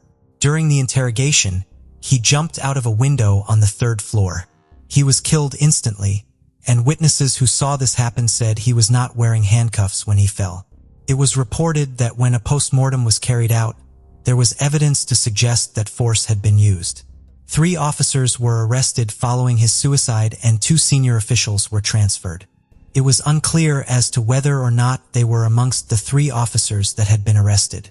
With one of the alleged accomplices now dead, they needed to find Javed Iqbal sooner rather than later. As he had said, his plan had been to drown himself in the Ravi River. The police searched the river with nets, but nobody was found. Just as they were losing hope, the news would soon come in that they had been waiting for. 29th of December 1999, Javed Iqbal finally surrendered. He walked into the office of the Daily Jang and told the staff working there, "I am Javed Iqbal, killer of 100 children. I hate this world. I am not ashamed of my actions and I am ready to die. I have no regrets. I killed 100 children. I could have killed 500. This was not the problem. But the pledge I had taken was of 100 children, and I never wanted to violate this." Those working in the office were stunned. What was even more surprising was that he spoke to journalists there for the next hour, detailing how he had committed the murders and disposed of the bodies. Employees of the paper quickly contacted the authorities, and more than 100 soldiers soon had the building completely surrounded. When speaking with the journalists, the only pity he showed was towards himself, saying he was a victim of the police system, irregularities in the jail system in Pakistan, and injustice in other sections of society. He was swiftly placed under arrest. As the pieces of the puzzle were coming together, more and more was coming out about Javed and his disturbing past. He was the 6th child of a wealthy family. He had 4 sisters and 5 brothers. His father was a successful businessman, and both he and his wife doted on their son. He was spoiled and pampered, constantly told how brilliant and how intelligent he was compared to his siblings. Early on in his childhood, he showed signs of serious aggression. He would physically attack other children and would also kill animals. His brother said, as a boy he was violent and eccentric. He would give a lot of headache to our parents. Javad would go into a trance. Sometimes he'd wake everyone up in the middle of the night and ask us to line up behind him. It was like some spirit had possessed him. I really think he was possessed as a kid. According to his brother, if Javid wanted something and their father refused, he would threaten to harm himself until he got his own way. Upon leaving Islamia High School, he went on to attend Islamia College. He had an engineering business set up for him by his father, who also purchased 2 villas, and a steel recasting business was run from one of the properties. Whilst working, he employed young boys to work in the business, as it was cheaper to employ them. In 1983, after years of refusing to allow his parents to arrange a marriage for him, he announced he would be getting married to a bride of his own choosing. She was the older sister of one of the boys he knew. It was reported that this was orchestrated by Javad to stop the boy from leaving him. The couple would go on to have a daughter. His violence soon began to come to the surface again. He committed assault against the son of a well-known and highly regarded resident of the area, and the incident was taken to the elders. Javid confessed what he had done and signed a document, promising he would not do it again. Copies were printed of the document and put up around the area, and he visited 100 shops to apologize for his actions. He also set up a shop selling video games, the first one of its kind in the area. He offered lower rates for young boys, or would give them things for free. One particularly insidious thing he would do would be to drop money on the floor near a boy. Once the boy had picked up the money, Javad would say his money had been stolen and that he needed to search everyone. Once he found the money on the boy who had picked it up, he would take him to a different room, saying he needed to perform a strip search. He would then brutally sexually attack the boy. Sometimes he would give the boy the money to keep as a so-called gesture of goodwill. People in the area quizzed him on why he only hired young boys. He said he was doing it out of the kindness of his heart, helping runaways and caring for them, adding that he loved them. Parents in the area stopped letting their children visit his shop, so he started both an aquarium and also a gym in a bid to get boys to go. Another one of his schemes was to set up a school with air conditioning called Sunnyside School. The school failed as parents refused to let their children attend. Another business was a shop that sold products at a discounted rate, but this too failed after just a few weeks. Not only was he wealthy, he also maintained good connections with the police and invested in a magazine called Anti-Corruption Crime, often praising the police for their work. During this time, he interviewed more than 20 officers about their lines of work and duty. He lied to his neighbors and said he was a high-ranking police officer who worked in an anti-corruption unit. He was acutely aware of how the legal system worked. He would later serve a 6-month stint in prison for rape against a boy, but even this did not make him afraid of the authorities or of being caught. In late 1990, a father filed a complaint with the police, alleging that Javad had raped his son. After the police failed to locate him, they arrested his father and 2 of his brothers, keeping them in prison for 7 days. Javad still refused to give himself up. On the 8th day of their detention, the police made another arrest. This time it was a boy who had been staying at Javad's house, and he too was taken to the police station. Just a few hours later, Javad Iqbal showed up. He verbally abused members of his family for failing to stop the police from arresting the boy before finally giving himself up to the authorities in exchange for the boy's release. It was later alleged that he had bribed the police and the parents of the boy who had filed the complaint in exchange for no charges being filed. His brother would later say in a documentary that the family had found out about Javid's pedophilia in 1991 after he had been taken into custody accused of raping 2 young boys. So disgusted by his actions, his wife left him and most of his family severed ties too. Javid would later remarry and have a son, but this marriage soon fell apart too. When his father passed away in 1993, few were left who would protect him. When he was next caught, he was beaten and thrown out of the area. However, with the passing of his father came an inheritance of 3 million rupees. In 1995, he began building a mansion in Rana town. He was a keen videographer, using his camcorder to capture all aspects of his life, including his home. The property was enormous, boasting a pool, wild animals, and a sprawling underground space. He continued his schemes to try and meet young boys. Another method he used was using children's magazines to find pen friends. He would receive photographs of these pen friends and would then shortlist them to the children he found attractive and actively engage with them. He would send presents and money, grooming them, trying to get them to send photographs of themselves or go and visit him. As his extravagant spending continued, he was no longer living within his means. His money was rapidly running out. In 1997, his finances were in serious trouble. So he sold his mansion and moved to a different part of the city. One of the boys that had been picked up by Javed Iqbal would manage to escape. He had run away from a small, poor village where jobs were hard to come by.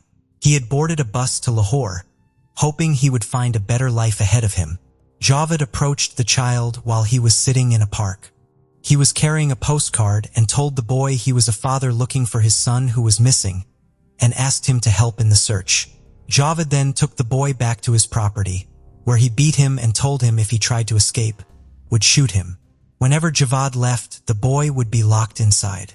Whilst held captive, the boy saw Javed bring other boys back, where they would be sexually assaulted and abused. On one occasion, Javed told the boy to take his clothes off.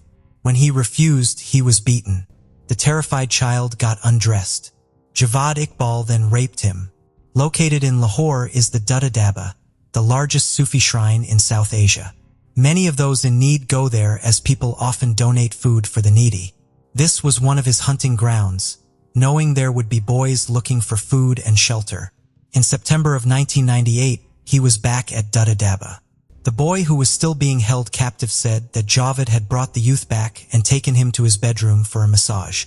Javed Iqbal would later rape him. The boy who was being held captive said that he and the 18-year-old slept on the floor. During the night, Javed was attacked. He was beaten with the butt of a rifle that had been found in the apartment. He alleged that the 18-year-old had carried out the assault. As the sound of screams echoed around the apartment, neighbors ran to investigate. They found Javed lying on the floor covered in blood, and the younger of the boys with a head injury. Javed Iqbal could not lie his way out of this one. Enraged, the neighbors threw him out of the village. Javed was unconscious in hospital for roughly 3 weeks. The assault resulted in a broken jaw and fractured skull. He was arrested on suspicion of rape, but was later granted bail. Nobody in his family would pay for his medical treatment, and his aging mother was trying to care for him, as he couldn't even walk without help. Clinical psychologist Akhtar Ali would later say that this incident was the turning point.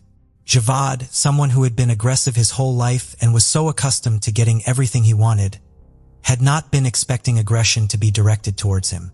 He was someone who was used to being in control. This attack was not something he was prepared to accept. In order to pay for his medical care, his assets were sold, something he was shocked to discover. His money continued to run out and he moved to 16B Ravi Road. His mother died a few months later after a period of ill health, and Javed was set on revenge. In February of 1998, another complaint was made that he had raped 2 young boys at gunpoint. His wealth and status meant he escaped justice yet again. In May 1999, his depraved killing spree would begin. 100 runaway boys would disappear in just 147 days. Javed Iqbal would later say that he had experimented with acids to find the best way of dissolving a body. He mixed 2 together and then murdered a boy before placing his body into the barrel of acid. Within 12 hours, the young boy's body had disintegrated. Following his staggering confession, the police would spend the next few days talking to the families of the children who had gone missing. There were heartbreaking scenes as parents flocked to the police station to look at the photographs and clothing that had been found in the house, their worlds crashing down when they realized their son was amongst the dead. Over the days that followed, 57 children had been identified from the photographs or clothes. A spokesperson for the police said, "Some of the children whose pictures or clothes were identified were among the city's poorest, some were beggars, and others were among the army of children in Pakistan who work on the streets selling things. Others had left home and never returned." Based on evidence that had been found in the apartment, the police were able to identify more than 80 boys. On the 18th of February 2000, Javed Iqbal was formally indicted. Murder charges were filed against him, a 17-year-old called Sajid, and 2 minors. They all entered pleas of not guilty. As he was escorted into court for the proceedings, more than a dozen police officers were required to surround him and stop him from being killed by the crowds of outraged citizens. The prosecution had 105 witnesses, 73 of which were family members of the children. The court also heard from handwriting experts and the driver of the rickshaw that one of Javed's employees had paid for to take the acid-filled barrels to the river. Throughout the court proceedings, Javed Iqbal's story continued to morph and change. He would say that the children were alive and that the clothes found in the apartment were all just second-hand ones that he had picked up. He would then later say he had committed the murders as an act of revenge for the injustice meted out to him.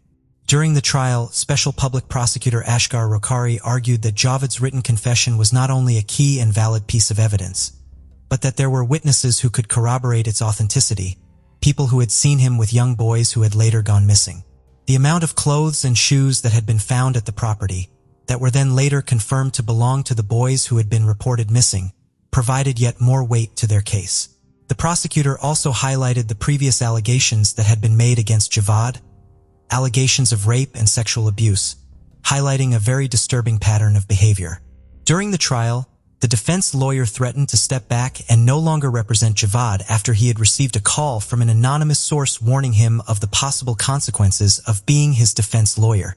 The trial would last for 2 months and outrage from the public would often come to the surface outside the courthouse with people calling for Javed to be executed.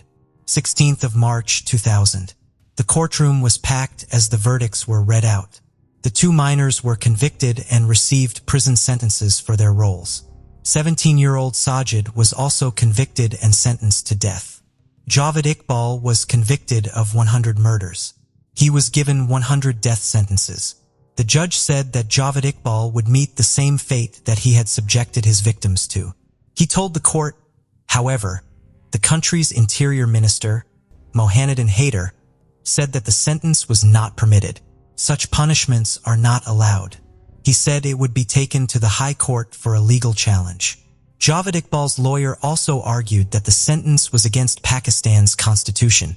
The chief prosecutor supported the judge in this sentence, saying that Javed Iqbal was not a human, but a beast. His defense lawyer later confirmed he would appeal his sentence. His lawyer alleged that some of the children who were believed to have been murdered had returned home, and that the confession Javed had made was a false one originating from detective stories. He then argued that the false confession was also the result of trying to raise awareness of boys going missing and get the government to pay attention to the issue, despite the fact his handwriting matched the cards that were found in his apartment and detailed the murders. He appealed against his death sentence at the Lahore High Court, and after several months the High Court transferred it to another court, saying it did not come within their jurisdiction. While sitting in prison, Javed Iqbal met with a Canadian psychiatrist and author named Khalid Sahel. Javed told him, "Look here, in between my eyebrows you will see a sign. Most people have either a blank space or hair joining the eyebrows, but I have these 3 prongs. It is a star, a special sign from God."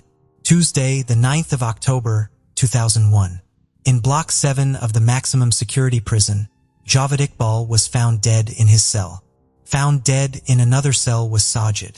It was initially reported that they had taken their own lives by ingesting poison, but this version of events would later be challenged.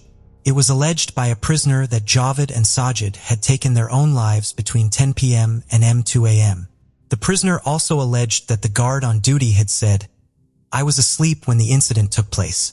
The prisoner stated that when the guard had woken up, he had observed the 2 men hanging in their cells using bedsheets tied to the iron bars, and that they had been taken down and then placed on the floor to look as though they were sleeping before leaving the cell without telling anyone.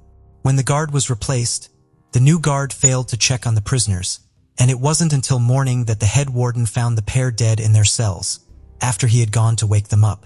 It was reported that for the police investigators this story was odd. For 2 prisoners to take their lives in this way at the same time was unusual. In a bid to ascertain exactly what had happened, a magistrate, doctors, police and seniors from the prison descended on the scene. The bodies were taken away from the prison and sent to the city mortuary. According to the doctors, their necks were found to have strangulation marks on them, and blood had come out of their nostrils and mouths. On Javad Iqbal's body, they found many wounds that had healed, wounds that had been inflicted with a blunt weapon, and they were found across his body. Despite the indications of another person or persons being involved in their deaths, they were officially ruled as being suicides. Javad's lawyer Faisal Najib Chowdhury spoke to the BBC and said he was unconvinced by the official version of his client's death and was still waiting for the results of the post-mortem. One of the officials from the prison had called Javad Iqbal's behavior whilst in jail strange, adding that he had made more than 12 attempts to end his life. Following the deaths of the 2 inmates, 6 officials were suspended. Javad's family refused to collect his body from the mortuary, with his brothers saying the day he had made his confession was the day he had died to them. The story of the case would later be made into a film. It was announced in 2021 that Javad Iqbal, the untold story of a serial killer, would be coming out.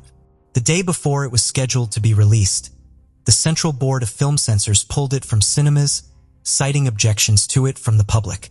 However, many expressed their disappointment over the decision to pull the film. Following changes and edits, it was announced it would be released in Pakistan on May 19, 2022. The impact of this case cannot be understated.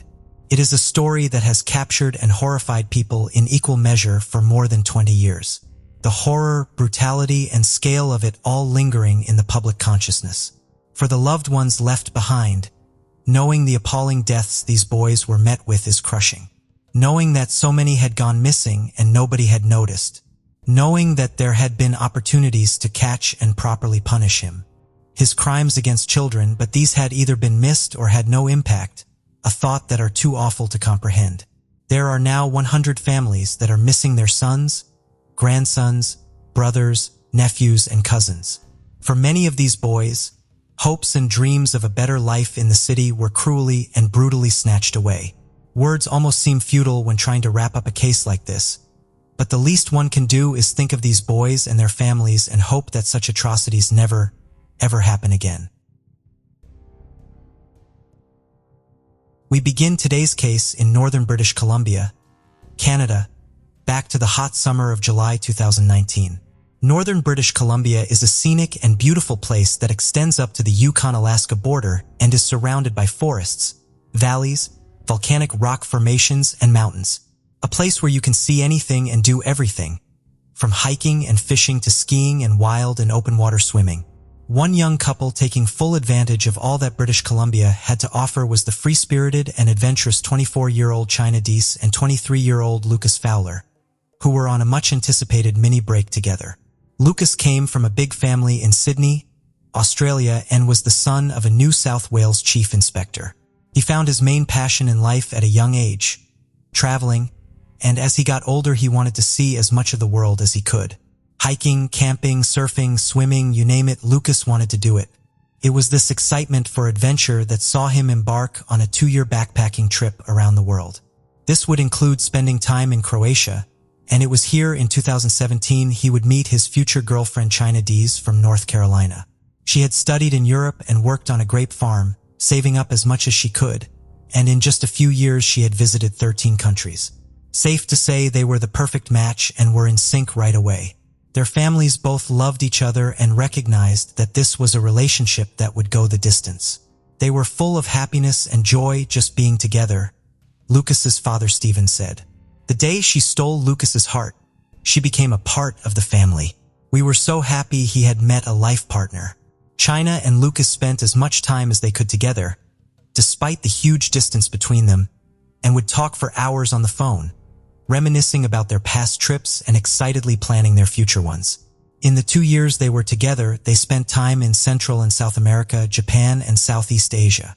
The couple spent Christmas together in America with China's family, before Lucas left to work on a ranch in British Columbia. Now that he had a visa, it meant that the 10,000 miles between the pair wasn't quite so big and scary anymore, and much more feasible to work around. China soon joined him for a short holiday out there, and it was here that the pair made a plan to road trip through Canada together over the coming summer. They wanted to see as much as possible on the journey, and their final stop would be Alaska. Lucas spent time doing up his 1986 blue Chevrolet minivan in preparation, and he and China couldn't wait for the break, doing what they loved most together. On the evening of July 13th, with the trip now several days underway, the couple pulled into a gas station in Fort Nelson, British Columbia. CCTV showed them embracing, content and without a care in the world, before filling up their van and cleaning some of the windows. They paid and drove off. China, who had been texting her mother Sheila quite regularly, sent a message saying, the following day, however, about 200 miles away, they hit a bump in the road. Their van broke down along the Alaska Highway, known as Highway 97, near a popular tourist area, Liard River Hot Springs. A fellow tourist named Charles noticed the broken-down van and stopped to help, but Lucas was happy and chatty and assured him it was all under control. He said they would carry on trying to fix it, but if they had no luck, they would call a tow truck in the morning when they could get some phone service. Charles told them he was going to be camping about 3 miles away and would come back in the morning to check on them. He left them sitting on the side of the road, eating some food and happily embracing the situation that would likely stress most people out. At about 11:30 that night, with the couple still stranded and working on the vehicle, a road maintenance worker drove past. She saw a man with a beard talking to China and Lucas and described him as seeming frustrated, and the conversation appeared heated. She didn't stop, but she said something about seeing that encounter gave her a bad feeling.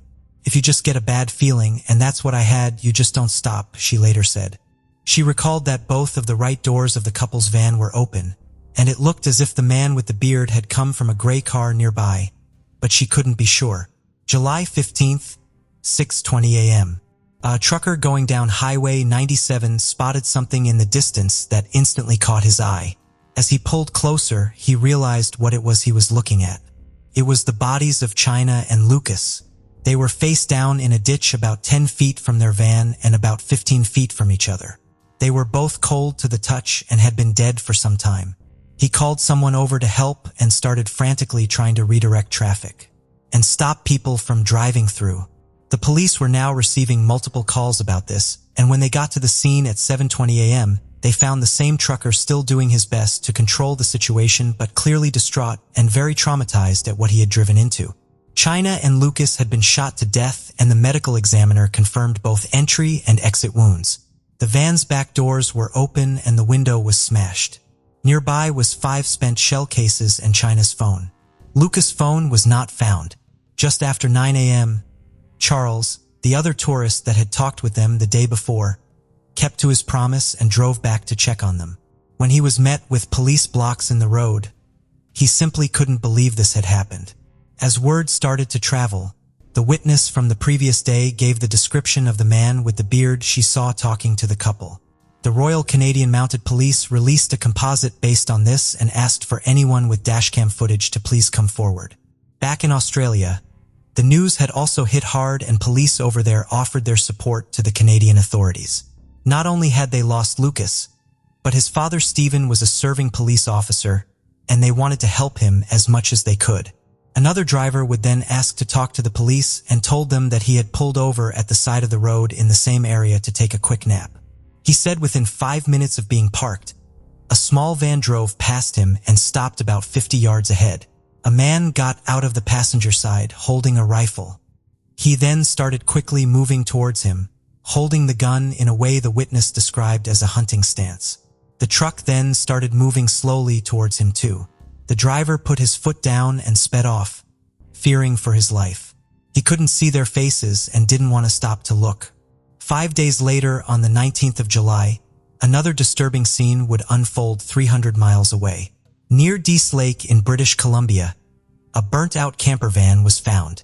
The number plate was still intact enough to run through the database, and it came back as belonging to 19-year-old Cam McLeod, who had been out on a road trip with his best friend, 18-year-old Bria Smijelski.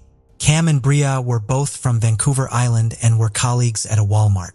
They had both recently quit, deciding to go to Yukon for work. They had left their homes on the 12th of July, a trip their family had described as a spur-of-the-moment one, but they were supportive nonetheless. The last anyone had seen of them before the van was found was when they had stopped for coffee at a place called Jade City, somewhere that was happy to offer a free coffee to drivers passing through. The owner of the store remembered them coming in, but said there was nothing unusual about their stop and they didn't seem to be in any distress or trouble. And now they were both missing, and their truck was burned and destroyed. To add more to the already unnerving story, about a mile away from the teens' burning van, the body of a man who had also been shot was found. He had no ID on him, so police released a sketch and description.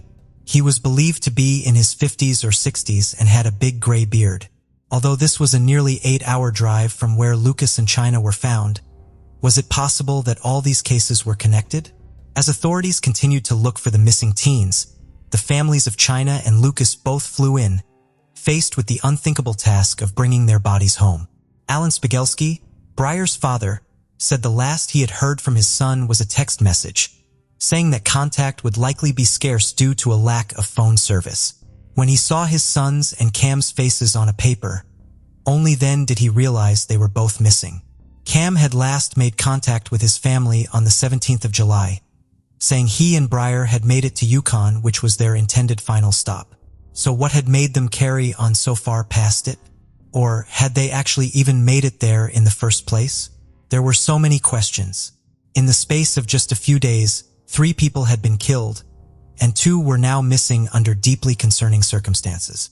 As the sketch of the 3rd victim started circulating, a woman named Helen called in. She was the wife of 64-year-old Leonard Dick, and she thought the sketch looked just like him.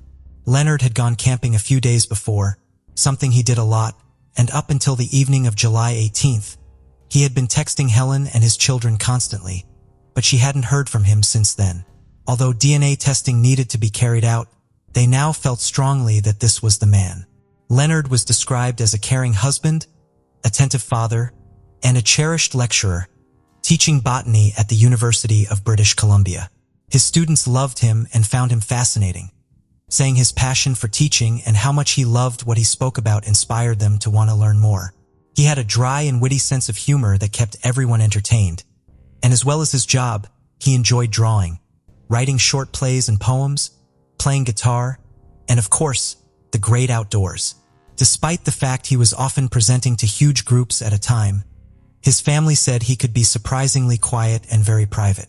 Hence the reason he loved his solo camping trips so much. He had just celebrated his 64th birthday, and on the 16th of July, he had packed up a small camping stove, some food and a tent, and had driven off in his Toyota RAV4. Excited to explore more and learn as he went, he told his wife he wanted to find and photograph some grizzlies and teach himself about the wildlife.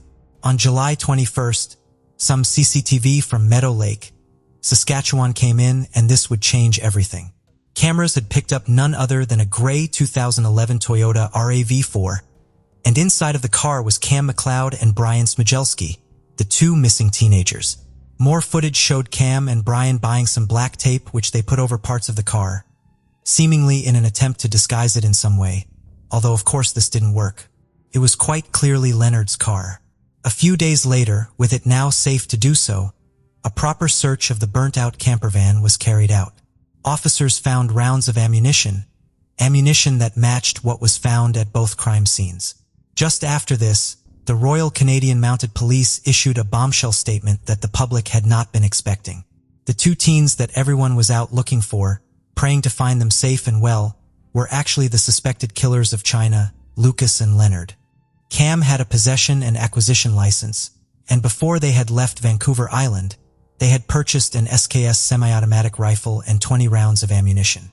It turned out that just before the press release announcing that the pair were now wanted, Cam and Breyer had actually been stopped by First Nations safety officers doing a routine alcohol check in Split Lake, Manitoba.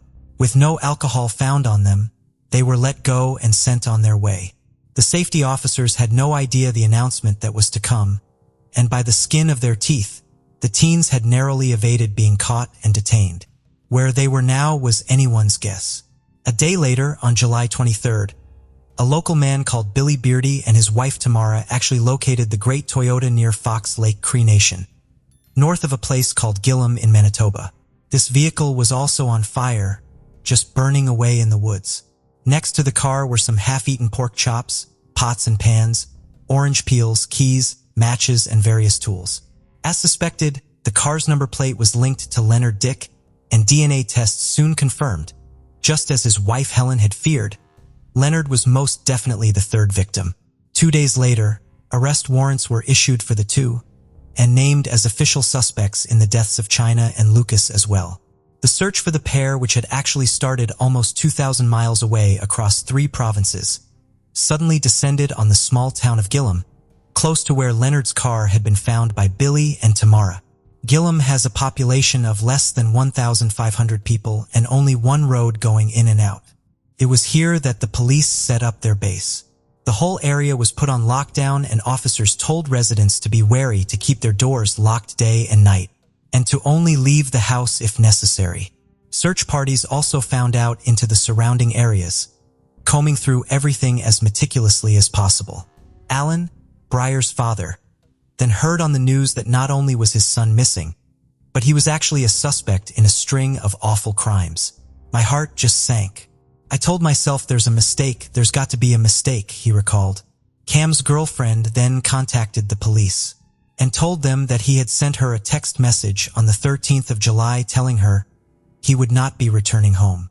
It was a very cryptic and unexpected message. The police presence in Gillam was immense, and they felt strongly that without a vehicle and with the whole world now watching, they were probably in this area and laying low. The mayor said the town had gone from seeing maybe 2 or 3 police officers over a couple of days to hundreds patrolling the streets morning, noon, and night. Billy said it was tough to see so much police presence there when the car had been found in Fox Lake, Cree Nation. His small and scared community didn't even have working streetlights, let alone the authorities' support. At the end of July, however, police announced that they were pulling a lot of the resources that were going into the hunt, calling it a phased withdrawal. By this point, the search had been going on for about a week.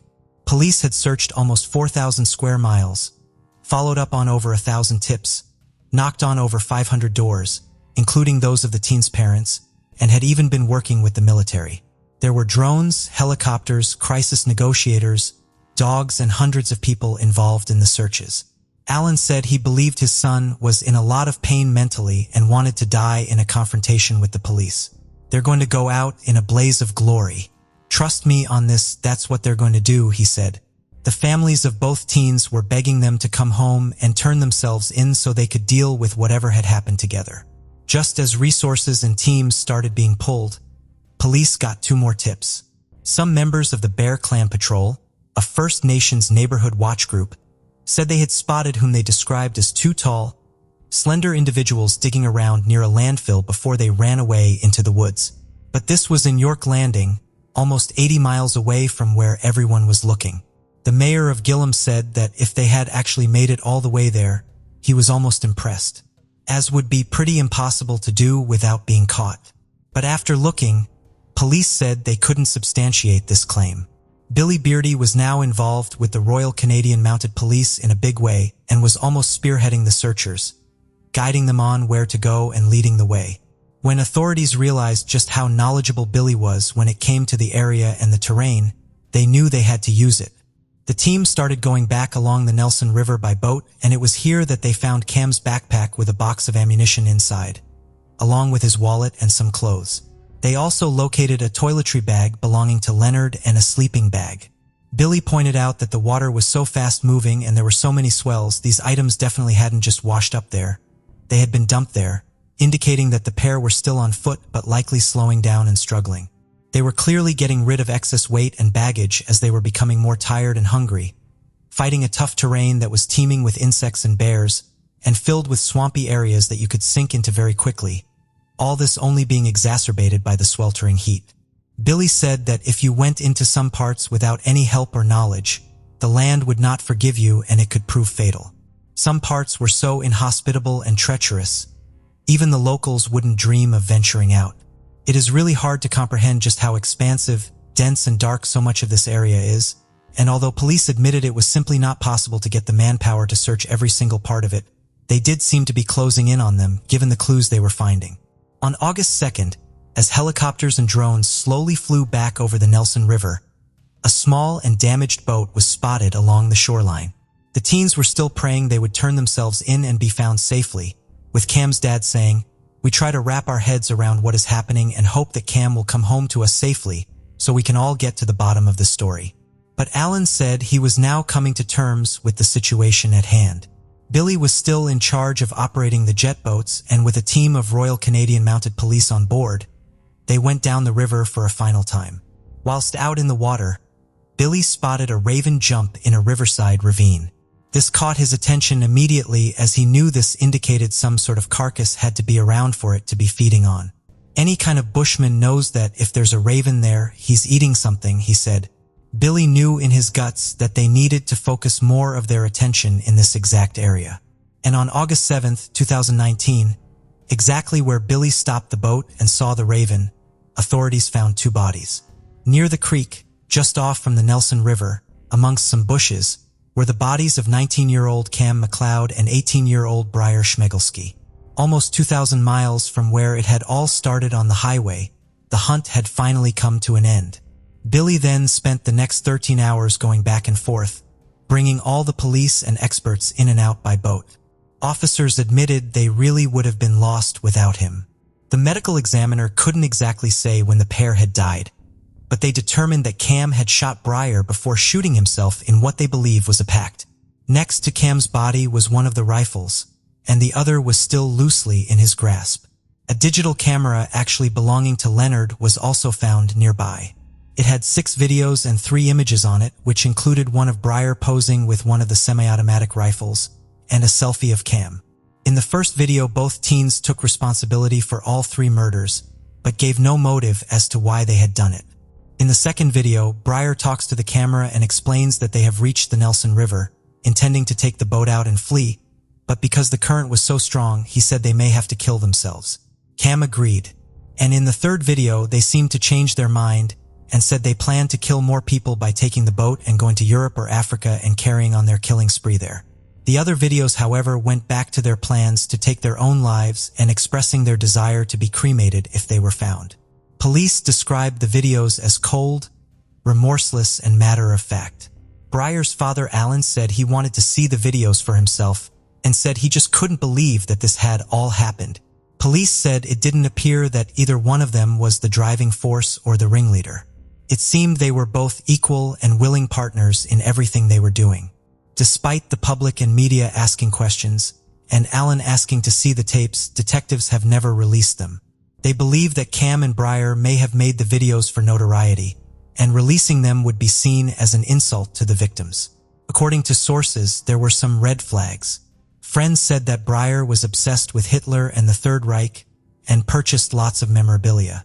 He also had a fascination with guns from a young age. Alan said although this had left him deeply upset and riddled with guilt, he also recognized that his son needed professional help. He described Briar's early life as troubled, and when Alan and his wife Deborah had divorced, this had affected his son a lot. He recalled that he took solace in YouTube and video games, seldom communicating or sharing his feelings, becoming slowly more and more introverted. Briar would often say to his friends when playing shooting games, "What if this was real? Can you imagine if this was real?" Getting very excited about this idea in a way his friends never were and found odd. Cam's family said they couldn't believe this was the quiet, polite, and kind young man they all knew. Helen, Leonard's wife, said, "The family should not feel guilt for the way they raised their boys. It has nothing to do with that. It's those boys' decision to take lives. And why they decided to do that, it isn't important. What's important was that they did it, and I feel they'll face the consequences of that." I think they did at the end. For nearly 3 weeks over the summer of 2019, what would be one of Canada's largest nationwide manhunts had gripped not only the locals, but the rest of the world as well. An extensive search covering thousands of miles that ended just as mysteriously as it had started, with no motive, no reason, no answers, and no closure for anyone. No one will ever know how everyone happened to come into contact with each other and what took place when they did. Billy Beardy, who had been so vital in helping bring this case to a conclusion, would later be honored by the Keewait and Tribal Council for his contribution to the search efforts, with people calling him a pillar of the community. He was presented with a star blanket and an eagle feather. Every patch on the quilt represents a person, and it means you are surrounded by those who love, support, and will protect you. Billy's wife said she was so proud of him, but was sad that he hadn't been treated like one of the team. He had been out there day in day out with no protection, safety gear, or life jacket, and he could very easily have lost his life in trying to help. The lead investigator acknowledged this and apologized. In October 2019, Billy was elected chief of Fox Lake Cree Nation and was also later honored by the Gillen Royal Canadian Mounted Police. One has to wonder if he hadn't spotted the raven, recognized what it meant, and turned the boat back around, how much longer the search for the teens would have gone on for, and if they would ever have been found at all. It is a senseless case that still grips people to this day, and one that will leave everyone guessing and clutching at nothing but speculative thoughts and ideas. The Assistant Commissioner Kevin Hackett said it was one of the most dynamic and unpredictable cases in his memory, which brings today's episode to somewhat of a conclusion. Doris, Leonard's sister, said if there was anything positive to come out of her brother's death, it would be all the people coming forward to speak about how much he had impacted their lives. She took comfort in that, even though she knew the ever-private and humble Leonard would have hated every bit of the attention. China's mum Sheila said she would look at the CCTV of them in the gas station all the time. I watched that video over and over. I kept seeing new things and watching that embrace that they had. I could hear them saying, "Let's do this, here we go." Saying it was their purpose to travel the world together, and what they had seen and done at such a young age was remarkable. The families, friends, and loved ones of China, Lucas and Leonard, described the loss as profound. They hoped that everyone will remember them for the kind, giving and adventurous way in which they loved to live, and not for the awful ways in which their lives so cruelly came to an end. Thank you for joining us on this journey into the depths of unsolved mysteries. Cold cases not only challenge our understanding of the past, but also ignite our curiosity and determination for answers. Remember to subscribe to stay updated on our latest investigations. And if you have any information regarding the cases we've covered, don't hesitate to reach out. Together, we can shed light on the shadows of the past and bring closure to those who seek it. Until next time, stay vigilant, stay curious, and never stop seeking the truth.